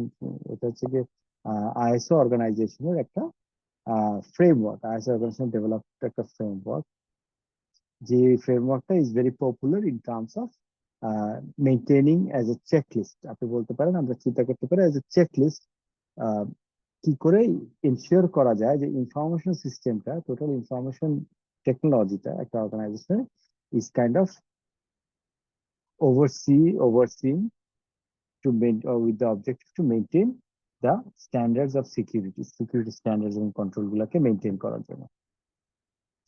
So কোভিডটা নিয়ে আমরা এখানে আলোচনা করব হচ্ছে কোভিডের যে প্রিন্সিপাল গুলা। কোভিডের 5টা প্রিন্সিপাল আছে, 5টা প্রিন্সিপাল নিয়ে আমরা আলোচনা করব। সেই 5টা প্রিন্সিপাল এক নজরে যদি বলি, সেটা এক নজরে হচ্ছে কি meeting stakeholders needs. Stakeholder কারা? Anyone who contributes to the system and who gets impacted by the system's performance. Okay, who contributes to the system's performance, who gets impacted by the system's performance. They are all stakeholders. So কোনো system যদি আমার customer direct যদি use করে, customer is a stakeholder. আমার stakeholder অর্থাৎ শেয়ার হোল্ডাররা যদি এই সিস্টেমের জন্য ইনভেস্ট করে থাকে, they are a stakeholder, because এই বিজনেসের রেজাল্ট সিস্টেমের উপর ডিপেন্ড করছে। So they are also a stakeholder. So stakeholders can be multiple. So meeting stakeholders needs, অর্থাৎ স্টেক হোল্ডার নিড গুলো আইডেন্টিফাই করে আমরা ডিটেলে আলোচনা করবো। Covering the enterprise end to end. Enterprise বলতে আমি আগে আলোচনা করেছিলাম, when we say enterprise, it is end to end, it is the whole organization। যখন আমরা কোন একটা বিজনেসকে অনেকগুলো ফাংশনে ভাগ করি, অনেকগুলো লাইন অফ বিজনেসে ভাগ করতে পারি, ডিপার্টমেন্টে ভাগ করতে পারি, ইভেন এসবিইউ তে ভাগ করতে পারি, স্ট্র্যাটেজিক বিজনেস ইউনিটসে। But when we say enterprise, it refers to the holistic organization, কোন একটা পার্টিকুলার পিস নিয়ে না, বা কোন একটা পার্টিকুলার ইউনিট নিয়ে না। সো ইট জেনারেলি যখন আমরা কোভিড ইমপ্লিমেন্ট করবো, তখন এটাকে আমরা কনসিডার করবো হোল অর্গানাইজেশন। আইটির একটা পার্টকে নিয়ে না, বা অর্গানাইজেশন একটা পার্টকে নিয়ে না, হোল অর্গানাইজেশনকে নিয়ে চিন্তা করবো। দেন হচ্ছে কি আরেকটা প্রিন্সিপাল হচ্ছে অ্যাপ্লাইং সিঙ্গেল ইন্টিগ্রেটেড ফ্রেমওয়ার্ক। অর্থাৎ কোভিড আমি করতেছি, কোভিডটা ইনস্টল করতে ইমপ্লিমেন্ট করছি এই কারণে অর্গানাইজেশন ওয়াইড একটা সিঙ্গেল ফ্রেমওয়ার্ক মেনটেন করবো, so that no confusion is created. Confusion থাকলে কি হয়, চান্সেস অফ গ্যাপস বেড়ে যায়, যে অ্যাজাম্পশনস বেড়ে যায়, হ্যাঁ, আন্ডারস্ট্যান্ডিং গ্যাপ বেড়ে যায়, অ্যাজাম্পশন বেড়ে যায়, যার ফলে কমপ্লায়েন্স গ্যাপ বাড়ে। যে কারণে applying a single integrated framework, যে ফ্রেমওয়ার্কটাই আমরা ইমপ্লিমেন্ট করব, সেটা আমরা ইন্টিগ্রেটেড অল ফাংশনস, অল বিজনেসে ইন্টিগ্রেটেড ওয়েতে সিঙ্গেল একটা ফ্রেমওয়ার্ক ইমপ্লিমেন্ট করব। এনেবলিং আ হোলিস্টিক অ্যাপ্রোচ। এখানে আগেরটাতে যেমন এন্টারপ্রাইজ হিসেবে আমরা বলছিলাম, হলিস্টিক হচ্ছে কি ফাংশন হলিস্টিক, বিজনেস হলিস্টিক। আর এখানে হলিস্টিক হচ্ছে কি এনেবলিং আ হলিস্টিক অ্যাপ্রোচ, মানে হচ্ছে কি সব ধরনের থ্রেট, সব ধরনের রিস্ক আমরা কভার করবো, ওই হিসেবে হলিস্টিক। ওকে, দেন হচ্ছে কি separate governance from management. This is very important. এটা শুধুমাত্র কোভিড এর জন্য না, সেটা শুধুমাত্র ইনফরমেশন সিস্টেম পলিসির জন্য। আমি আগেও হয়তো মেনশন করেছিলাম, governance is a process. Governance is a process that has to be kept separate from any other processes. গভর্নেন্সটা কি? গভর্নেন্স হচ্ছে কি একটা পলিসি বা প্রসেসকে যদি মডিফাই করতে হয়, চেক করতে হয় whether it is being effective and efficient in the organization, সেই অনুযায়ী প্রবলেম আইডেন্টিফাই করা কোথায়, ওই প্রসেস বা পলিসি।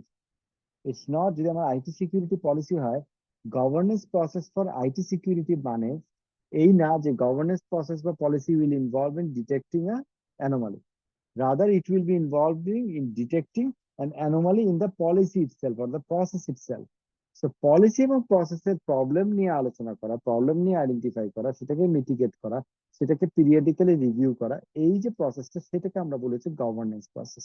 সো এইটা হচ্ছে গিয়ে ম্যানেজমেন্ট প্রসেস। যখন আমি primarily I am managing information system security, availability and other things, This is the management policy or management process, and governance process হচ্ছে গিয়ে to manage this process itself. So separating governance from management is very important. Okay. IT তো এরকম information টেকনোলজিতেও আমাদের যত রকম বিভিন্ন রকমের process policies and procedure লাগবে, স্ট্যান্ডার্ডস লাগবে, যেটাকে আমরা সেপারেট করবো ফ্রম দ্য গভর্নিং প্রসেস। কারণ গভর্নেন্সটা আমার প্রয়োজন to make sure that our IT processes and policies are up to date and meaningful. এবার আসি আমরা একটা একটা করে একটু ডিটেইলে যাই। সো আচ্ছা, before we go to the detail, can you give me just 2 minutes? হ্যাঁ, আমি একটু জাস্ট 2 মিনিটের জন্য আসছি। I'll drink 2 glasses of water.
G, sorry. আচ্ছা, যেটা বলছিলাম যে তাহলে প্রিন্সিপাল ওয়ান আমরা যেটা আলোচনা করেছিলাম, শুরু করেছিলাম যে meeting stakeholders. Stakeholder হচ্ছে কি, first of all identifying all the stakeholders এবং তাদের যে নিড গুলা, সেগুলোকে আইডেন্টিফাই করা। এবং এইখানে যেটা হয় যে কোভিড-5 বা যে কোনো ধরনের ফ্রেমওয়ার্ক আমরা মিটিং স্টেক হোল্ডার্স নিড বলি, তখন it is also about kind of প্রত্যেক স্টেক হোল্ডারের জন্য ক্যাসকেড করা। ক্যাসকেড করা হচ্ছে গিয়ে যে যে কোনো এখানে সিকিউরিটি গোলস থাকবে, অবজেক্টিভস থাকবে, সেইটা যার জন্য যতটুকু অ্যাপ্লিকেবল, যেই লেভেলের জন্য যতটুকু অ্যাপ্লিকেবল, সেই লেভেল অনুযায়ী ডিসেমিনেট করা। কারণ হচ্ছে কি প্রত্যেকের নিডটা দেখতে হবে।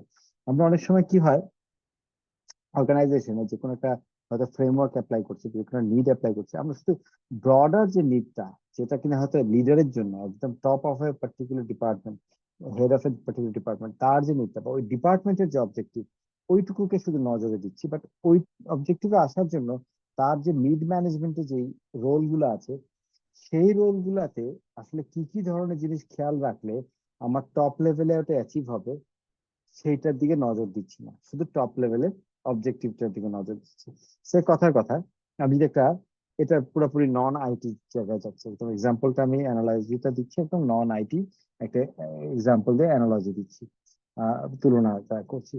যেমন ধরেন একটা মার্কেটিং টিমের সাকসেস, আমি দেখছি মার্কেটিং টিমের সাকসেস হচ্ছে যে to be able to grow 10% month on month revenue growth করা, 10% month on month revenue growth করা। এখন আমি এই জায়গায় দেখছি হচ্ছে কি স্টেক হোল্ডার্স নিড হচ্ছে কি 10% গ্রোথ মান্থ অন মান্থ দেওয়া।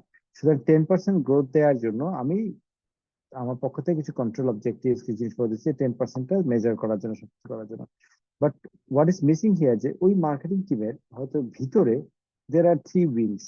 One is digital marketing, one is say brand or brand marketing, and is a corporate marketing, corporate sales.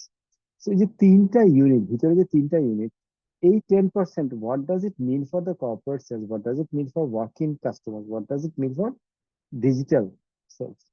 হয়তো এইটাকে যদি আমি ওই লেভেল পর্যন্ত অবজেক্টিভ গুলো ডিফাইন করে না দিই, তাহলে এই যে আমার যে টপ লাইনে যে অবজেক্টিভটা, সেটা হয়তো রিস্ক হয়ে যাবে, অনেক বেশি এফিসিয়েন্ট হবে না। এই কারণে ক্যাসকেড করা, অর্থাৎ অবজেক্টিভটাকে আমি ক্যাসকেড করছি ডাউন দ্য লাইন, ভেঙে ক্যাসকেড করছি। So আমরা যখন স্টেক হোল্ডার্স নিড বলছি, তোমার স্টেক হোল্ডার্স লিস্টের মধ্যে আমরা আসলে আইডেন্টিফাই করছি who are the relevant stakeholder এবং তাদের জন্য এটাকে ম্যাপ করে দিচ্ছি, that is meeting stakeholder needs. Then principle 2 হচ্ছে covering the enterprise end to end, যেটা আমি আলোচনা করছি, is very simple, cover all functions and processes within the enterprise। যত ধরনের ফাংশনাল প্রসেস আছে তাকে কভার করা, অর্থাৎ আমার যেখানে যেখানে রেলেভেন্ট হবে এই ইনফরমেশন টেকনোলজি কন্ট্রোল অবজেক্টিভ, যেখানে যেখানে রেলেভেন্ট হতে পারে, সেটা অর্গানাইজেশনের যে ডিপার্টমেন্ট, যে বিজনেস ইউনিট, যে ফাংশনই হোক না কেন, যে প্রসেসই হোক না কেন, সেইটার মধ্যে ওইটাকে এনশিওর করতে হবে। So it's a enterprise wide coverage like that.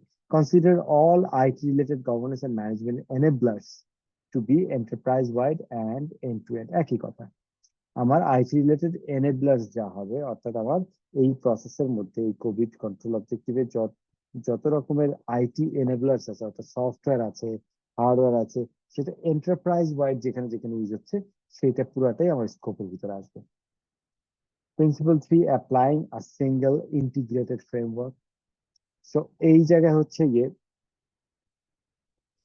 আমার অন্যান্য বিভিন্ন রকম ফ্রেমওয়ার্ক বা স্ট্যান্ডার্ডস থাকতে পারে, বাট সেটা যদি ইম্পর্টেন্ট হয়ে থাকে তাহলে কোভিডটাকে, কন্ট্রোল অবজেক্টিভস ফর আইটিটাকে আমি আসলে অ্যালাইন করে দিব আমার এখানে যে টার্গেট গুলো থাকবে, ওই যে আমার হয়তো এরকম হতে পারে, ধরেন কথার কথা আহ যেটা কোভিড এর মধ্যে নাই, এরকম একটা টার্গেট হয়তো আছে যে অ্যাভেলেবিলিটি না, সিম্পল না, আমি একটু কমপ্লেক্স টার্গেট চিন্তা করে নিই।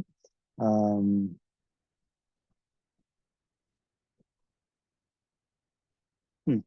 সে আমি আমার অর্গানাইজেশনে কোভিড, যেটা কোভিড গুলো মোস্টলি হচ্ছে কি আমার আয়ত্তে যে সমস্ত ইনফরমেশন টেকনোলজি ইনফ্রাস্ট্রাকচার এবং ইনফরমেশন টেকনোলজি অ্যাসেটস থাকে, সেইটার সমস্ত সিকিউরিটি, অ্যাভেলেবিলিটি, এফিসিয়েন্সি, এই জিনিসগুলো মেট্রিক্স বা এই জিনিসগুলো কন্ট্রোল গুলো আমার হাতে থাকে কোভিড এর পার্ট হিসেবে।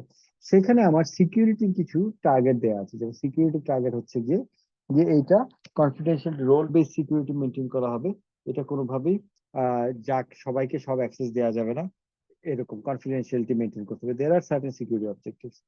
বাট আমি এখন I am an health care organization. তো আমার হেলথ কেয়ার অর্গানাইজেশনে শুধুমাত্র ততটুকু সিকিউরিটি ইজ নট অ্যাডিকুয়েট।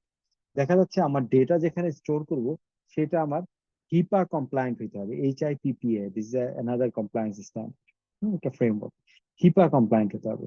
সেখানে আমার এনশিওর করতে হবে that we have separate control process and standards targets set for maintaining privacy of patients.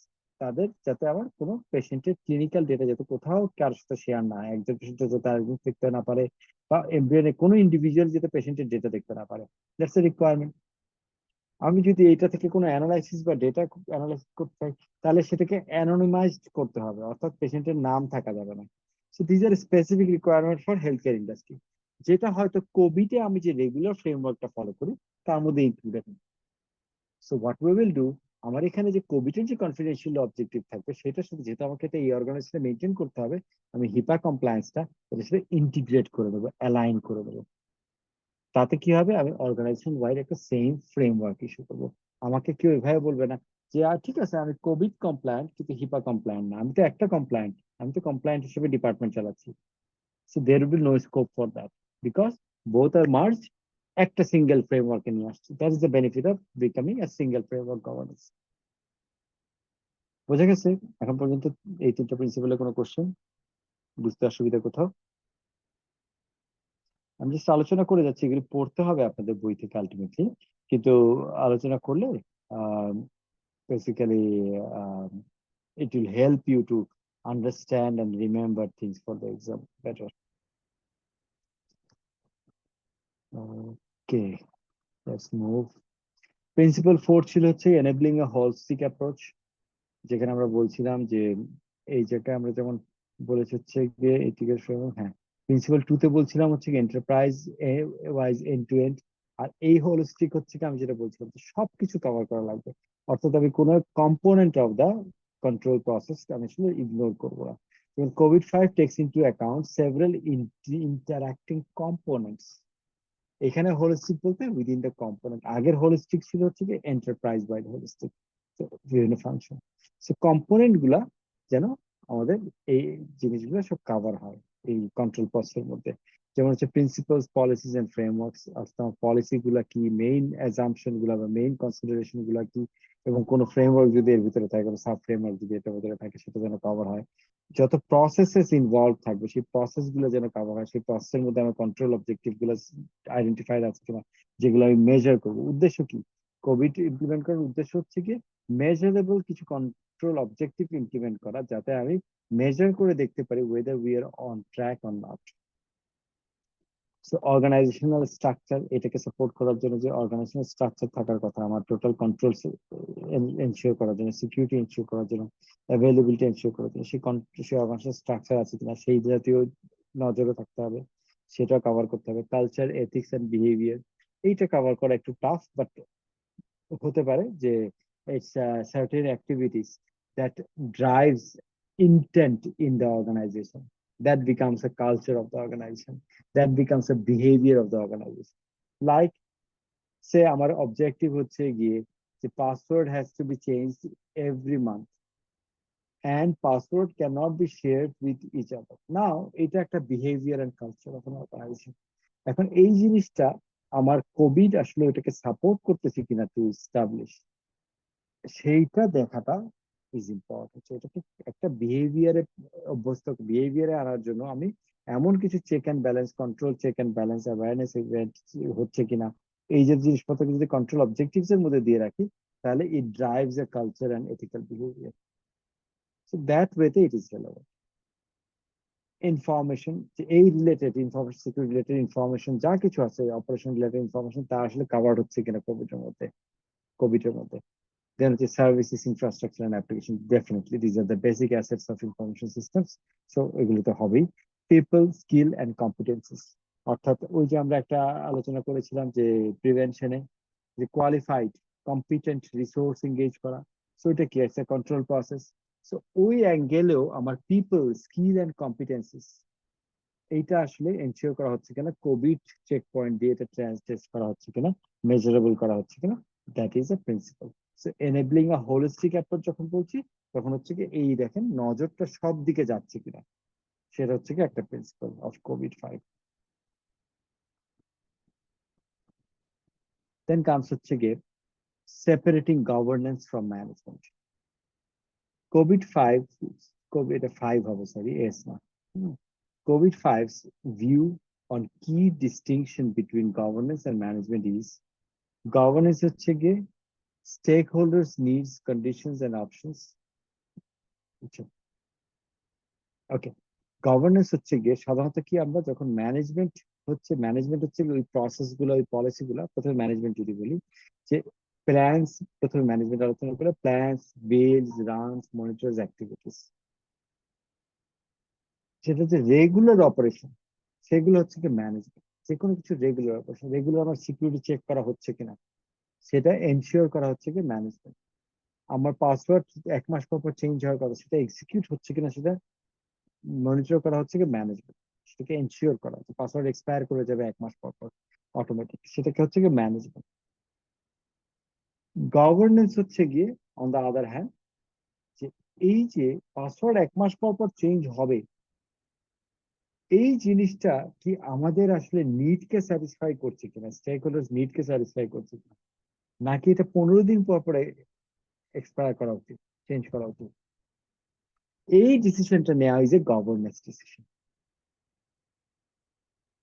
বা আমি ম্যানেজমেন্টে যখন বলছি যে আমার টোটাল অপারেশনসটা এফিসিয়েন্ট হচ্ছে কিনা, এফিসিয়েন্সি কিছু অবশ্যই কিছু অবজেক্টিভ আছে, কিছু স্ট্যান্ডার্ড আছে, যে এই কাজটা 2 দিনের মধ্যে হতে হবে, এই কাজটা 2 ঘন্টার মধ্যে হতে হবে, এইখানে রেসপন্স টাইম কখনো 1 সেকেন্ডের বেশি হতে পারবে না, এইখানে ব্যাকআপ আমার 100% ব্যাকআপ ডেইলি বেসিসে নিতে হবে। This are all operational objectives which are management.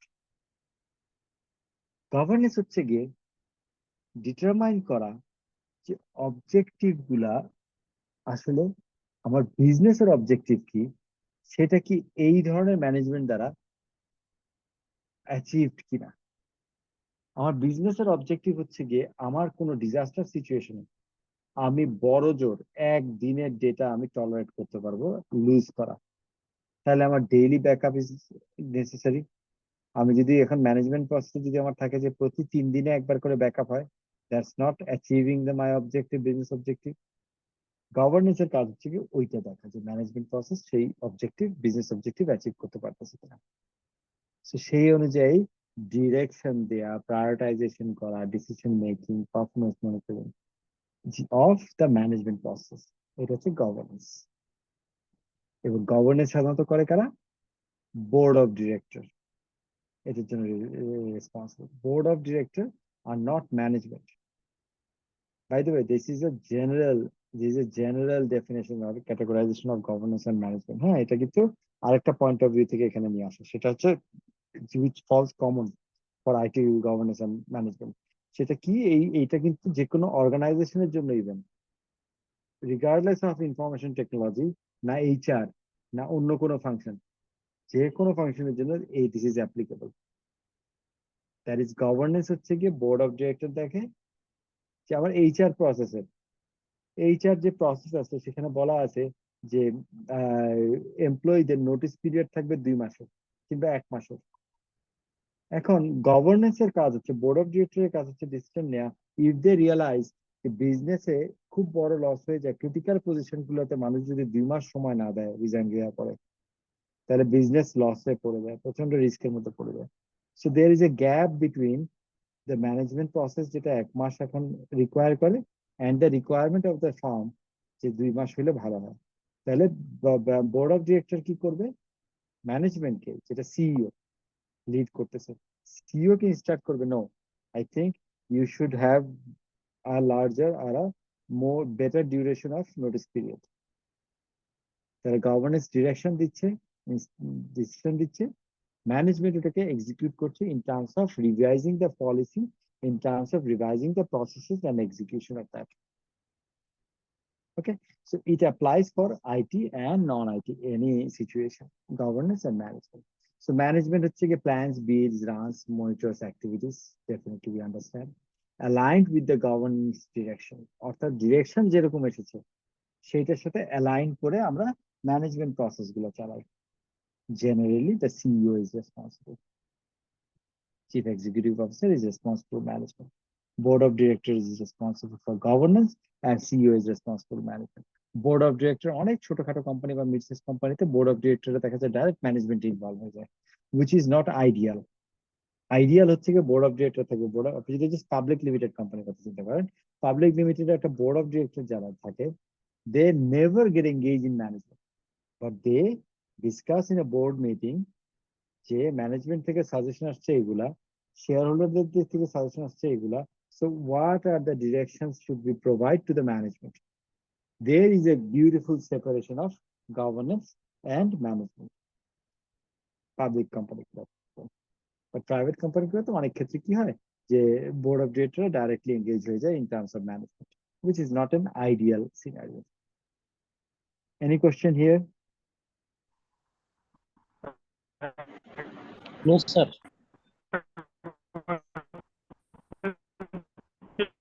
তো এবার আসি আমরা 2 রকমের কন্ট্রোল, একটা হচ্ছে কি জেনারেল কন্ট্রোল আর একটা হচ্ছে কি information system specific. General controls হচ্ছে গিয়ে সাধারণত যে কোনো কিছুর জন্য অ্যাপ্লিকেবল। আমরা ওই কন্ট্রোল গুলা যে কোনো কিছুর ক্ষেত্রে দেখি, আমরা ইনফরমেশন সিস্টেমের এই ইয়েতে আলোকে আলোচনা করব। But general controls general controls, হ্যাঁ, যে অর্গানাইজেশনের যে কোনো সেফগার্ড করার জন্য, যে কোনো অর্গানাইজেশনের স্টেক হোল্ডারদের ইন্টারেস্টকে সেফগার্ড করার জন্য যে কোনো ধরনের কন্ট্রোল প্রসেসকে আমরা জেনারেল কন্ট্রোলস বলি, fall under general control. Information system specific control on the other hand, আমরা বলবো হচ্ছে গিয়ে কিছু কিছু স্পেসিফিক ইনফরমেশন সিস্টেমের জন্য আমাদের যখন কন্ট্রোলটাকে আরো স্পেশালি দেখতে হয়, যে না স্পেশালি এটা জেনারেল কন্ট্রোলে না পড়লো, to maintain integrity of this information system we need to have placed this particular control, তখন আমরা বলি এটাকে IS specific control. So let's discuss general কন্ট্রোলের মধ্যে আসলে কি কি জিনিস থাকে, জেনারেল কন্ট্রোলের ভিতরে আসলে কি কি জিনিস থাকতে পারে, কিভাবে আমরা জেনারেল কন্ট্রোলকে ক্যাটাগরাইজেশন করি বলতে পারি, আমরা কিভাবে ক্যাটাগরাইজেশন করতে পারি। যেমন আমরা জেনারেল কন্ট্রোলকে ক্যাটাগরাইজেশন করতে পারি, এখানে দেখা যাচ্ছে আমরা হচ্ছে কি 7টা ক্যাটাগরাইজেশনের কথা, হ্যাঁ 7টা category. It can vary again author to author, perspective to perspective, context to context, it can vary. But generally আমরা ফেলতে পারি হচ্ছে কি এটাকে ইন্টারনাল অ্যাকাউন্টিং কন্ট্রোল হিসেবে, অর্থাৎ ফাইন্যান্সিয়াল রেকর্ডস তাকে সেফগার্ড করা, এবং ফাইন্যান্সিয়াল রেকর্ডের সাথে রেলেভেন্ট যত ইনফরমেশন অ্যাসেট আছে সেটাকে সেফগার্ড করার জন্য আমার কন্ট্রোল পয়েন্ট গুলা অ্যাডিকুয়েট কিনা, এই যে চেকিংটা, এই যে কন্ট্রোলটাকে পুট ইন প্লেস, একটা প্লেস করা, এইটাকে আমরা বলছি general control from a perspective of internal accounting control.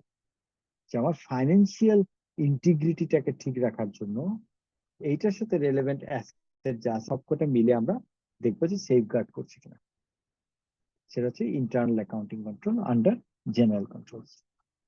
Operational control হচ্ছে কি day to day operations functions and activities ensure করা হচ্ছে কি যে বিজনেস অবজেক্টিভ গুলাকে অ্যাচিভ করতেছে। আগে যে অবজেক্টিভ গুলো বা টার্গেট গুলো সেট করা আছে সেই টার্গেটটা অপারেশনাল অ্যাক্টিভিটি গুলা অ্যাচিভ করতেছে। কিরকম হতে পারে? যেমন হচ্ছে গিয়ে আমার যদি বলি যে অ্যাভেলেবিলিটি, আমার সিস্টেমের অ্যাভেলেবিলিটি, আমি বলছি যে সারা দিনের মধ্যে অ্যাটলিস্ট বিজনেস আওয়ারে সে সকাল 8টা থেকে রাত 12টা পর্যন্ত বা রাত 10টা পর্যন্ত there is no compromise available থাকতে হবে। কল সেন্টার চলতেছে, কাস্টমাররা কল করে, কল সেন্টার একটা সিস্টেম, একটা অ্যাভেলেবিলিটি হচ্ছে কি সকাল 8টা থেকে রাত 10টার মধ্যে মাস্ট এটা খুব হাই অ্যাভেলেবিলিটি থাকতে হবে। So operational control day to day বেসিসে আমার দেখতে হবে যে ওয়েদার আমার বিজনেস অবজেক্টিভ যেটা ছিল 8টা থেকে 10টা পর্যন্ত 14 ঘন্টার যে অ্যাভেলেবিলিটি, এই 14 ঘন্টা আসলে অ্যাচিভ হচ্ছে কিনা, মিট হচ্ছে কিনা। তো এইটার জন্য যে চেক এন্ড ব্যালেন্স প্রসেসটা, যে কন্ট্রোল গুলা থাকবে সেটা হচ্ছে ফলস আন্ডার অপারেশনাল কন্ট্রোল। এরকম অনেক কিছু হতে পারে, আমার রেগুলার বেসিসে ভাইরাস চেক হচ্ছে কিনা, আমার সিস্টেমের পারফরমেন্স ঠিক থাকছে কিনা, স্লো হয়ে যাচ্ছে কিনা, কোনো সময় ইন্টারনেট অ্যাভেলেবল থাকছে কিনা, this are all operational controls. Then comes another type of control হচ্ছে গিয়ে অ্যাডমিনিস্ট্রেটিভ কন্ট্রোল, যেখানে আমরা মোস্ট হচ্ছে গিয়ে এফিসিয়েন্সি দেখবো, কমপ্লায়েন্স দেখবো, efficiency and compliance. Operational efficiency কোন একটা ফাংশনাল এরিয়াতে আসলে অপারেশনাল এফিসিয়েন্সি আছে কিনা, যেমন হচ্ছে পারফরমেন্স, আমি যেটা একটু বললাম সিস্টেম স্লো হয়ে যাচ্ছে, দ্যাটস অ্যান অ্যাডমিনিস্ট্রেটিভ কন্ট্রোল। কারণ সিস্টেম স্লো হয়ে গেলে the technical administrator has to get in, has to put his or her feet in, যে এক্স্যাক্টলি কি কারণে হচ্ছে, কস্ট অ্যানালিসিস করে ওটাকে অ্যাড্রেস করতে হবে। So that's an administrative control. And then again adherence to management policies, অর্থাৎ management যে সমস্ত পলিসি দিয়েছে যেভাবে করে যে জিনিসটা চলার কথা সেটা হচ্ছে কিনা, সে পাসওয়ার্ড চেঞ্জ হওয়ার কথা, প্রতি মাসে একবার করে একজনের পাসওয়ার্ড চেঞ্জ করার কথা, whether that is being done, এইটার কন্ট্রোলটা ইজ এন অ্যাডমিনিস্ট্রেটিভ কন্ট্রোল। কাউকে নতুন যদি কেউ জয়েন করে তার ইউজার অ্যাক্সেসটা দিতে হবে, তার রোলটার ইনফরমেশন প্রপারলি আনা লাগবে, এবং সেটা তার বসের কাছ থেকে সাইন্ড অফ হইতে হবে, দেন এইচআর এর কাছ থেকে সাইন্ড অফ হতে হবে যে না এই ভদ্রলোকের বা এই ভদ্রমহিলার রোলটা এইটা, তাকে এই সিস্টেমের অ্যাক্সেস দেওয়া উচিত, ওয়েদার এই সাইন অফটা নেওয়া হচ্ছে কিনা, দ্যাটস এন অ্যাডমিনিস্ট্রেটিভ কন্ট্রোল। কেউ চলে গেল, অর্গানাইজেশন লিভ করলো, তার অ্যাক্সেস গুলাকে ক্লোজ করতে হবে, সেটা ডিউ প্রসেসে ডিউ টাইমে ক্লোজ হচ্ছে কিনা, that's N administrative control. Okay, so administrative control is about যে অপারেশনাল প্রসেস যেটা আছে সেইটা, এবং ম্যানেজমেন্টের যে স্ট্যান্ডার্ড সেট করে দেওয়া আছে সেটার সাথে আসলে অ্যাডহারেন্স আছে কিনা, যে পলিসি বা প্রসেস সাথে অ্যাডহারেন্স আছে কিনা, এগুলো হচ্ছে অ্যাডমিনিস্ট্রেটিভ কন্ট্রোল। দেন কামস হচ্ছে organizational security policies and procedures, usage and assets. এটা this can vary widely, internet usage হতে পারে, আমার ডিস্ক ইউজেজ পলিসি হতে পারে, আমার হতে পারে নন বিজনেস অ্যাপ্লিকেশন বা নন বিজনেস কম্পিউটার ইউজেজ পলিসি হতে পারে, যে আমার বিজনেস টাইমের মধ্যে, বিজনেস আওয়ারের মধ্যে আমি কতটুকু নন বিজনেস কাজকর্ম করতে আছে না, আমরা পার্সোনাল ইমেল চেক করি, অনেক সময় সোশ্যাল মিডিয়া চেক করি অফিসে বসে, বাট এইটার যদি একটা লিমিটিং ফ্যাক্টর থাকে সেটা একটা ইউজেজ অফ অ্যাসেটস পলিসি হবে। সেই ধরনের variety of organisational security policies and procedures, that is also a general control. হ্যাঁ, এটা জেনারেল কন্ট্রোল, খুব সিস্টেম স্পেসিফিক না হলে জেনারেল কন্ট্রোল হিসেবে কনসিডার করা যেতে পারে। দেন হচ্ছে ওভারঅল পলিসিস, যে আমার অ্যাডিকুয়েট ডকুমেন্টেশন আছে কিনা, ট্রানজাকশন এবং সমস্ত কিছুকে মেনটেন করার জন্য অ্যাডিকুয়েট ডকুমেন্টেশন আছে কিনা, প্রত্যেকটার জন্য পলিসি আছে কিনা, প্রত্যেকটার এসওপি আছে কিনা, ওভারঅল পলিসিস। এবং ট্রানজাকশনাল অডিট ট্রেল কি জিনিস, যে কোনো ট্রানজাকশন, যে কোনো সিস্টেমে যে কোনো চেঞ্জ, যে কোনো কিছু একটা এন্ট্রি করা হচ্ছে, তখন ওই জিনিসটা কে করলো, এই অ্যাকাউন্টেবিলিটি স্টাবলিশ করার জন্য এই অ্যাকাউন্টেবিলিটি এস্টাবলিশ করার জন্য there has to be a log, যেটাকে আমরা বলি ক্রোনোলজিক্যাল লগ, অর্থাৎ টাইম স্ট্যাম্প সহ এক্স্যাক্টলি কতটা বাজে, কত মিনিট, কত সেকেন্ডে someone has entered something into the system, modified some record into the system. এটা অডিট করার পারপাসে, ভবিষ্যতে যদি আমরা আইডেন্টিফাই করতে হয় যে এক্স্যাক্টলি এই চেঞ্জটা হলো কেমন করে, কে করলো, কোন কনটেক্সটে করলো, তখন যাতে এটা আইডেন্টিফাই করা যায়, সেই জন্য ওই অডিট ট্রেইল বলে এটাকে, যে অডিট ট্রেইল ওইখান থেকে ক্রোনোলজিক্যাল রেকর্ড থেকে বের করা হয়। So that's an overall policy control করতে পারে। So overall policy control again is a very broad aspect of general control, যেটার মধ্যে আসলে পলিসি আছে কিনা, প্রসেস আছে কিনা, এসওপি আছে কিনা, অডিট ট্রেল আছে কিনা, লগিং আছে কিনা, ফ্ল্যাগিং আছে কিনা। ফ্ল্যাগিং বলতে কোন একটা ইনসিডেন্ট ঘটলো, এটাকে ফ্ল্যাগ করা হচ্ছে কিনা, অ্যালার্টটা ঠিক মধ্যে আছে কিনা, that's also an overall policy control. Then procedures and practices, adequate safeguard. এখানে অনেক অথর কিন্তু এগুলোকে কম্বাইন করে ফেলতো, প্রসিডিউর, প্র্যাকটিস, ওভারঅল পলিসি, আর একটু আগে যেটা আলোচনা করলাম, এই তিনটাকে আসলে কম্বাইন করে অনেকে ফেলতো, অনেক অথর কম্বাইন করে ফেলে। তো এখানে আমাদের অথর, যে বইয়ের অথর, উনি আসলে একটু ভাগ করে সব করছেন। সো প্রসিডিউরস এন্ড প্র্যাকটিসেস হচ্ছে কি adequate safeguards over access and use of assets, অর্থাৎ অথরাইজেশন।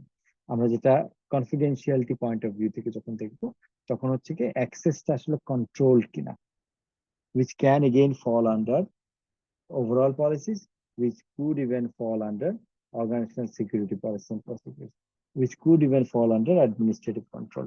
But এইটাকে আলাদা করে just যদি আমরা কখনো দেখি, তাহলে that is another kind of general control.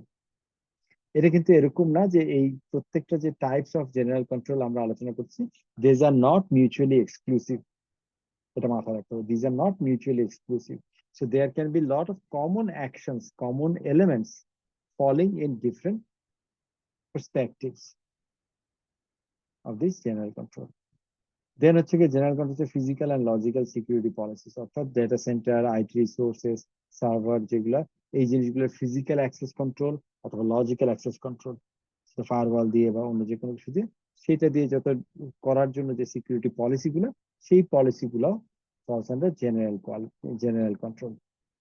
এগুলো রিগার্ডলেস অফ দ্য সিস্টেম, আমি কি ইআরপি ইউজ করতেছি, না বিজনেস ইন্টেলিজেন্স সফটওয়্যার ইউজ করতেছি, না সিআরএম অ্যাপ্লিকেশন ইউজ করছি, না কল সেন্টার অ্যাপ্লিকেশনের জন্য, it doesn't, না banking application, it doesn't matter. These are all, এখন পর্যন্ত যে সাতটা আমরা পার্সপেক্টিভ আলোচনা করলাম, নন এক্সক্লুসিভ এন্ড নন এক্সস্টিভ যে আলোচনাগুলো করলাম, সেইটা আর কনসিডার জেনারেল কন্ট্রোল, যেগুলো রিগার্ডলেস অফ স্পেসিফিক সিস্টেম আমরা সাধারণত ইন প্লেস দেখতে চাই।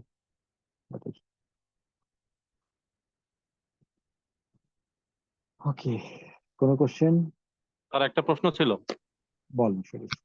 স্যার ওই যে আগের স্লাইডে যেটা দেখলাম sir, corporate governance versus operational management, sir আগেরটা আর কি। আগের স্লাইড, জি জি। স্যার এইখানে স্যার যেটা বলছিলেন যে বোর্ড অফ ডাইরেক্টররা যে ইনস্ট্রাকশন দিবে সেটা সেপারেটেড ফ্রম অপারেশনাল ম্যানেজমেন্ট। তো সিইও ইজ রেসপন্সিবল, মানে এটা অপারেশনটা এক্সিকিউট করার ম্যানেজমেন্ট, ম্যানেজমেন্টের পক্ষ থেকে সিইও রেসপন্সিবল। তো জি। এখন আমার কোশ্চেনটা হচ্ছে, যদি সিইও যদি board of director instruction follow না করে, হুম, সেক্ষেত্রে কোনো রেমেডি বা মানে প্রসেসটা কি, কোনো কিছু আছে হ্যাঁ, কি না আর কি স্যার, এটা খুব কিভাবে সোজা কি হবে? প্রসেস, খুব সোজা প্রসেস। এটা খুব কমন কোশ্চেন কিন্তু, হ্যাঁ, এটা কিন্তু এফএকিউ এর মধ্যে পড়ে, ঠিক আছে, frequently asked questions for corporate governance. সেটা হচ্ছে সিইও রিমুভ করে দেওয়া হয় বা সিইও কে প্যানালাইজ করা হয়। মানে বোর্ড যেটা ইনস্ট্রাকশন দিচ্ছে সেটা সিইও ফলো করছে না, সেটা পরবর্তী ধরা পড়লে সিইও রিমুভ, এইটাই কি সলিউশন, তাই তো স্যার? এটা হচ্ছে আমি একটা গ্রসলি বলতেছি, হ্যাঁ, সাধারণত রিয়েল লাইফে তার এত স্ট্রেট ফরওয়ার্ড জিনিস না, বাট যদি সিইও আসলেই বোর্ড অফ ডিরেক্টরের দেয়ার ডিরেকশন ফলো না করে without any legitimate reason, legitimate reason কিরকম, যদি এরকম হয় যে বোর্ডে কোনো ডিসিশন হলো যে এখন থেকে পার্টিকুলারলি, সে কথা কথা আমি যদি এভাবে বলি, এখন থেকে প্রত্যেক মান্থলি 2বার করে ফাইন্যান্সিয়াল স্টেটমেন্ট তৈরি হবে, আমি জাস্ট এভাবে বলছি, মাসে 2বার করে ফাইন্যান্সিয়াল স্টেটমেন্ট বোর্ডের সাথে শেয়ার করতে হবে, এটা বোর্ড অফ ডিরেক্টর ডিসাইড করলো। Now CEO is responsible for producing this 2 statements twice a month and share this with board. এখন সিইও দেখা গেল এটা করলো না এই কারণে দেয়ার আর এলিমেন্টস কিছু জিনিসপত্র যেটা এই স্টেটমেন্টকে ডিস্টর্ট করে ফেলে, যদি আমি মিড অফ দ্য মান্থ যদি স্টেটমেন্ট তৈরি করি। আসলে এরকম অনেক ট্রানজাকশন যেটা আমি end right. Of the month হওয়ার আগে করলে আমি ডিস্টর্টেড পিকচার পাবো, and that will lead to a misleading situation and a wrong decision making.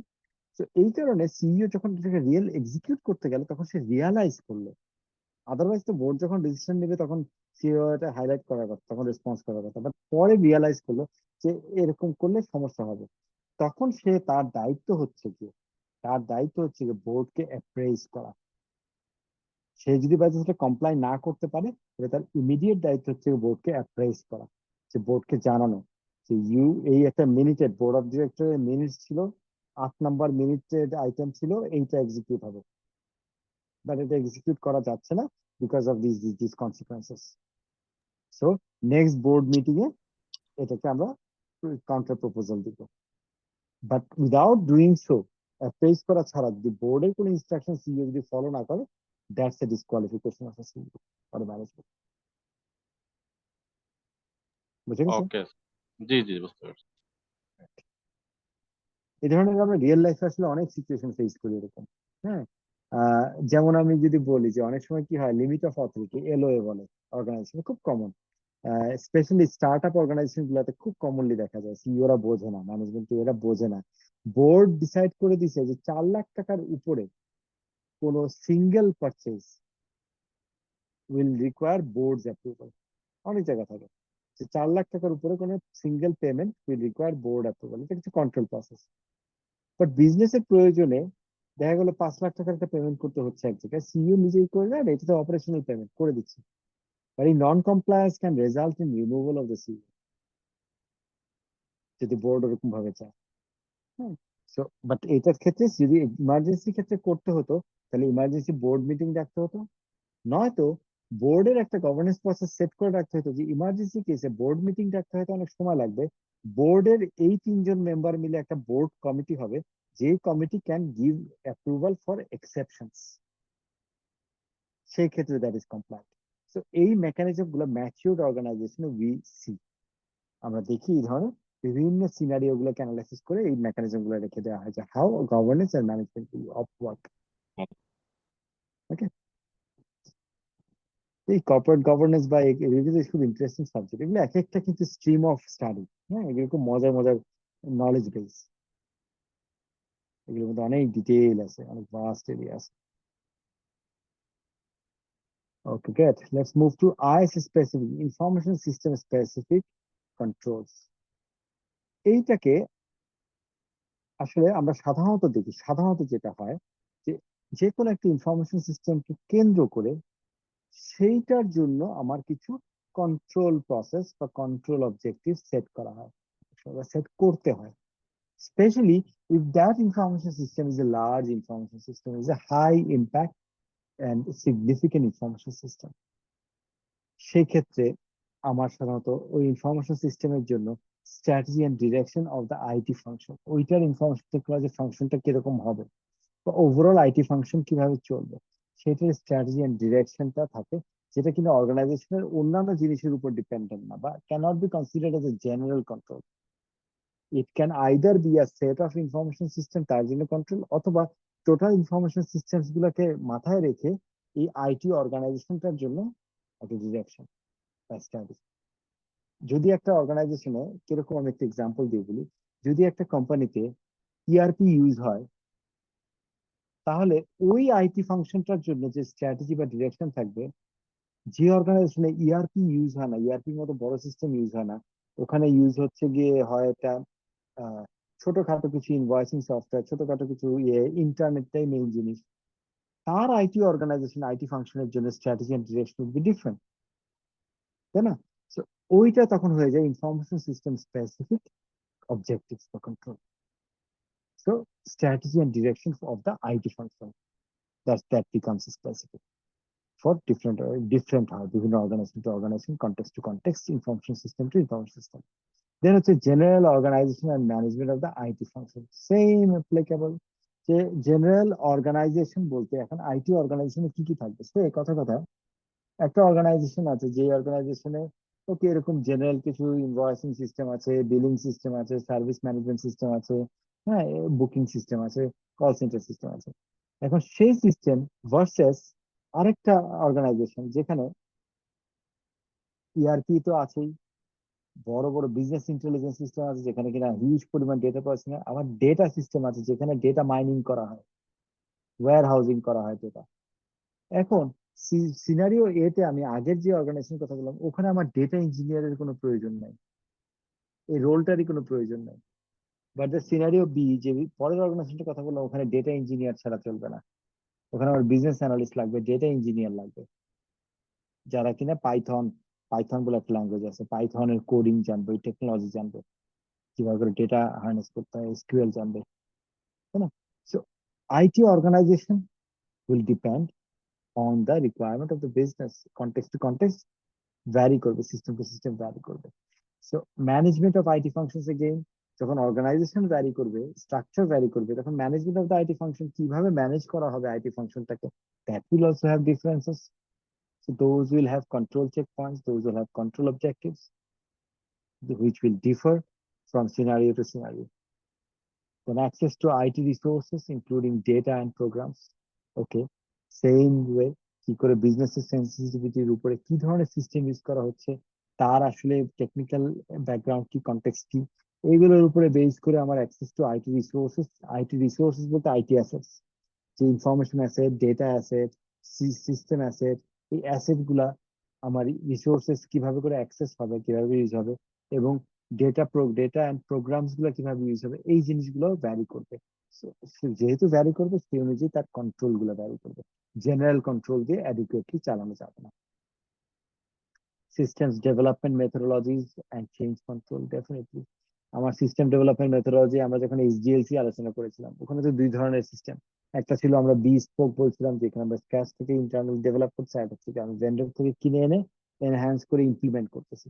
So, দুই রকমের সিস্টেম, এবং বেসিক্যালি সিস্টেমটা কি ধরনের, কত বড়, তার উপরে বেস করে আমার ডেভেলপমেন্ট মেথোডোলজি মে ভ্যারি, সেই অনুযায়ী তার control checkpoint and change control. শুধু ডেভেলপমেন্ট না, ভবিষ্যতে যদি ওই সিস্টেমকে চেঞ্জ করতে হয়, হয়তো একটা ইআরপি আমি যদি এসএপি ইউজ করি, এসএপি তে যদি করে চেঞ্জ করতে হয়, I have to call in the say consultant again.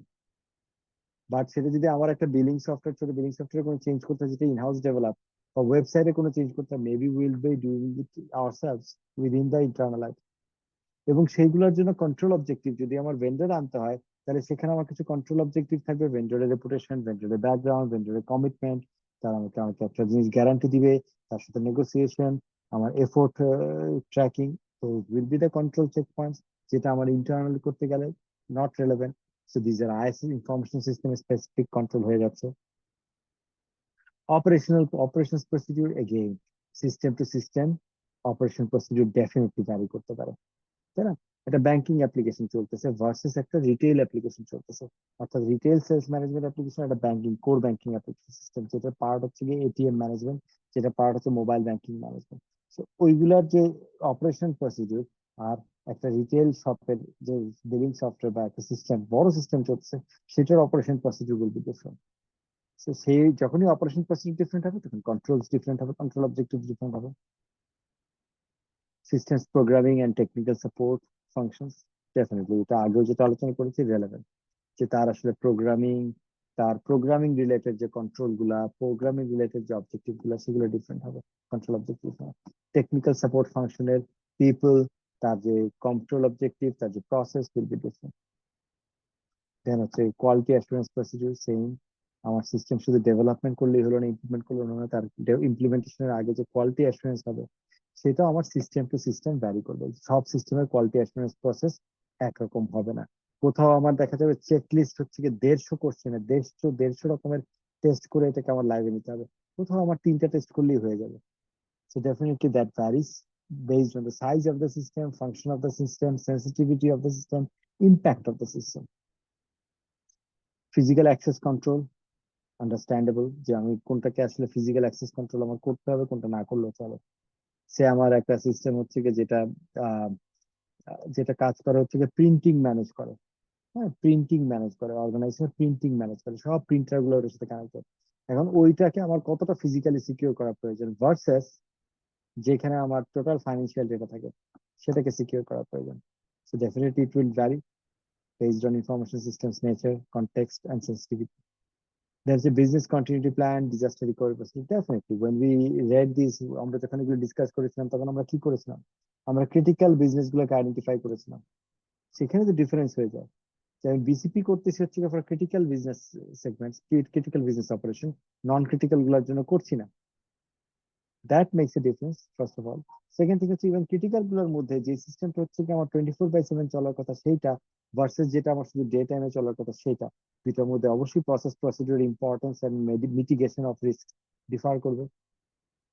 So again these are controls that differs system to system. Networks and communications, definitely যদি কোনোটা কানেক্টেড সিস্টেম হয় তার জন্য যে কন্ট্রোল অবজেক্টিভ থাকবে, যেটা কানেক্টেড না, যেটা আইসোলেটেড, তার জন্য কন্ট্রোল অবজেক্টিভ ডিফারেন্ট হবে।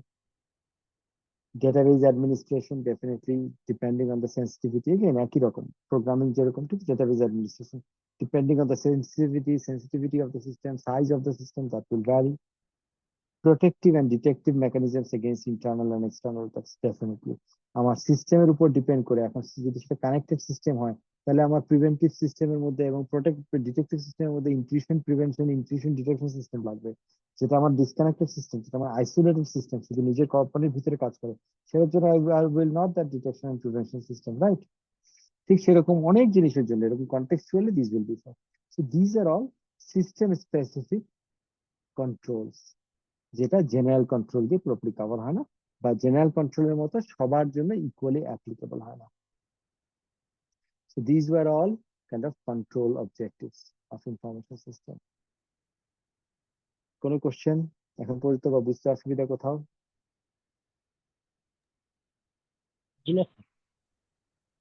Great. আপনাদের লাস্ট ক্লাস জানি কবে বলছিলেন?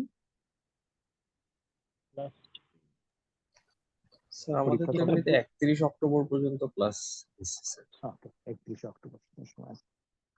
ঠিক আছে, আমার মনে হয় এরপরে আমাদের স্যার একটা ক্লাস একটু নিব, হ্যাঁ ইনশাআল্লাহ, সেটাতে জাস্ট আমি রিভিউ করে দিব, একটু রিভিউ করে দিব। আর এটার লাস্ট অংশটুকু একটা ছোট্ট অংশ রয়ে গেছে অডিটেরটা আমি শিওর আপনারা নিজেরা পড়লেই বুঝবেন, ওখানে আসলে খুব টেকনিক্যাল কিছু নাই, একদমই পুরোপুরি অডিট রিলেটেড। সো আপনারা নিজেরা পড়লেই বুঝবেন, ওটা নিয়ে আমার আলোচনা খুব একটা করার কিছু নাই সেকেন্ড পার্টটুকু, সেগমেন্ট 6 এ। But still I will touch base on few things in short একটা টাইমে। বাকিটুকু টাইম আমি জাস্ট একটু রিক্যাপ করব, রিক্যাপ না, বাকিটুকু টাইম আমি স্পেন্ড করার আমার ইচ্ছা হচ্ছে কিছু কন্টেম্পোরারি টেকনোলজি টপিক নিয়ে, যেমন বিটকয়েন হোক বা ক্রিপ্টোকারেন্সি হোক, বিগ ডেটা হোক, বিগ ডেটা, দেন হচ্ছে ব্লক চেইন, দেন হচ্ছে গিয়ে এআই, এই জাতীয় জিনিস নিয়ে আমি একটু টাচ বেস করে দেবো প্রত্যেকটা concept. That is my objective for the last class ইনশাআল্লাহ। ঠিক আছে, তাহলে আজকে আমরা এই পর্যন্তই রাখি। স্যার এটা পাইতে পারি স্যার আপনার? হ্যাঁ অবশ্যই, আমি তো এখনই পাঠিয়ে দিচ্ছি, ওই জি স্যার, ইমেলে থ্যাংক পাঠিয়ে ইউ, দিচ্ছি। Thank you. আগেরগুলো you, আপনারা পেয়েছেন তো, তাই না? জি স্যার, জি স্যার, ওকে, জি স্যার, থ্যাংক ইউ আমি এখনই পাঠিয়ে দিচ্ছি। No problem. ওকে, আসসালামু আলাইকুম। Thank you sir. ওয়ালাইকুম আসসালাম ওয়া রাহমাতুল্লাহি ওয়া বারাকাতুহু। দেখা হবে ইনশাআল্লাহ আরেকটা ক্লাসে।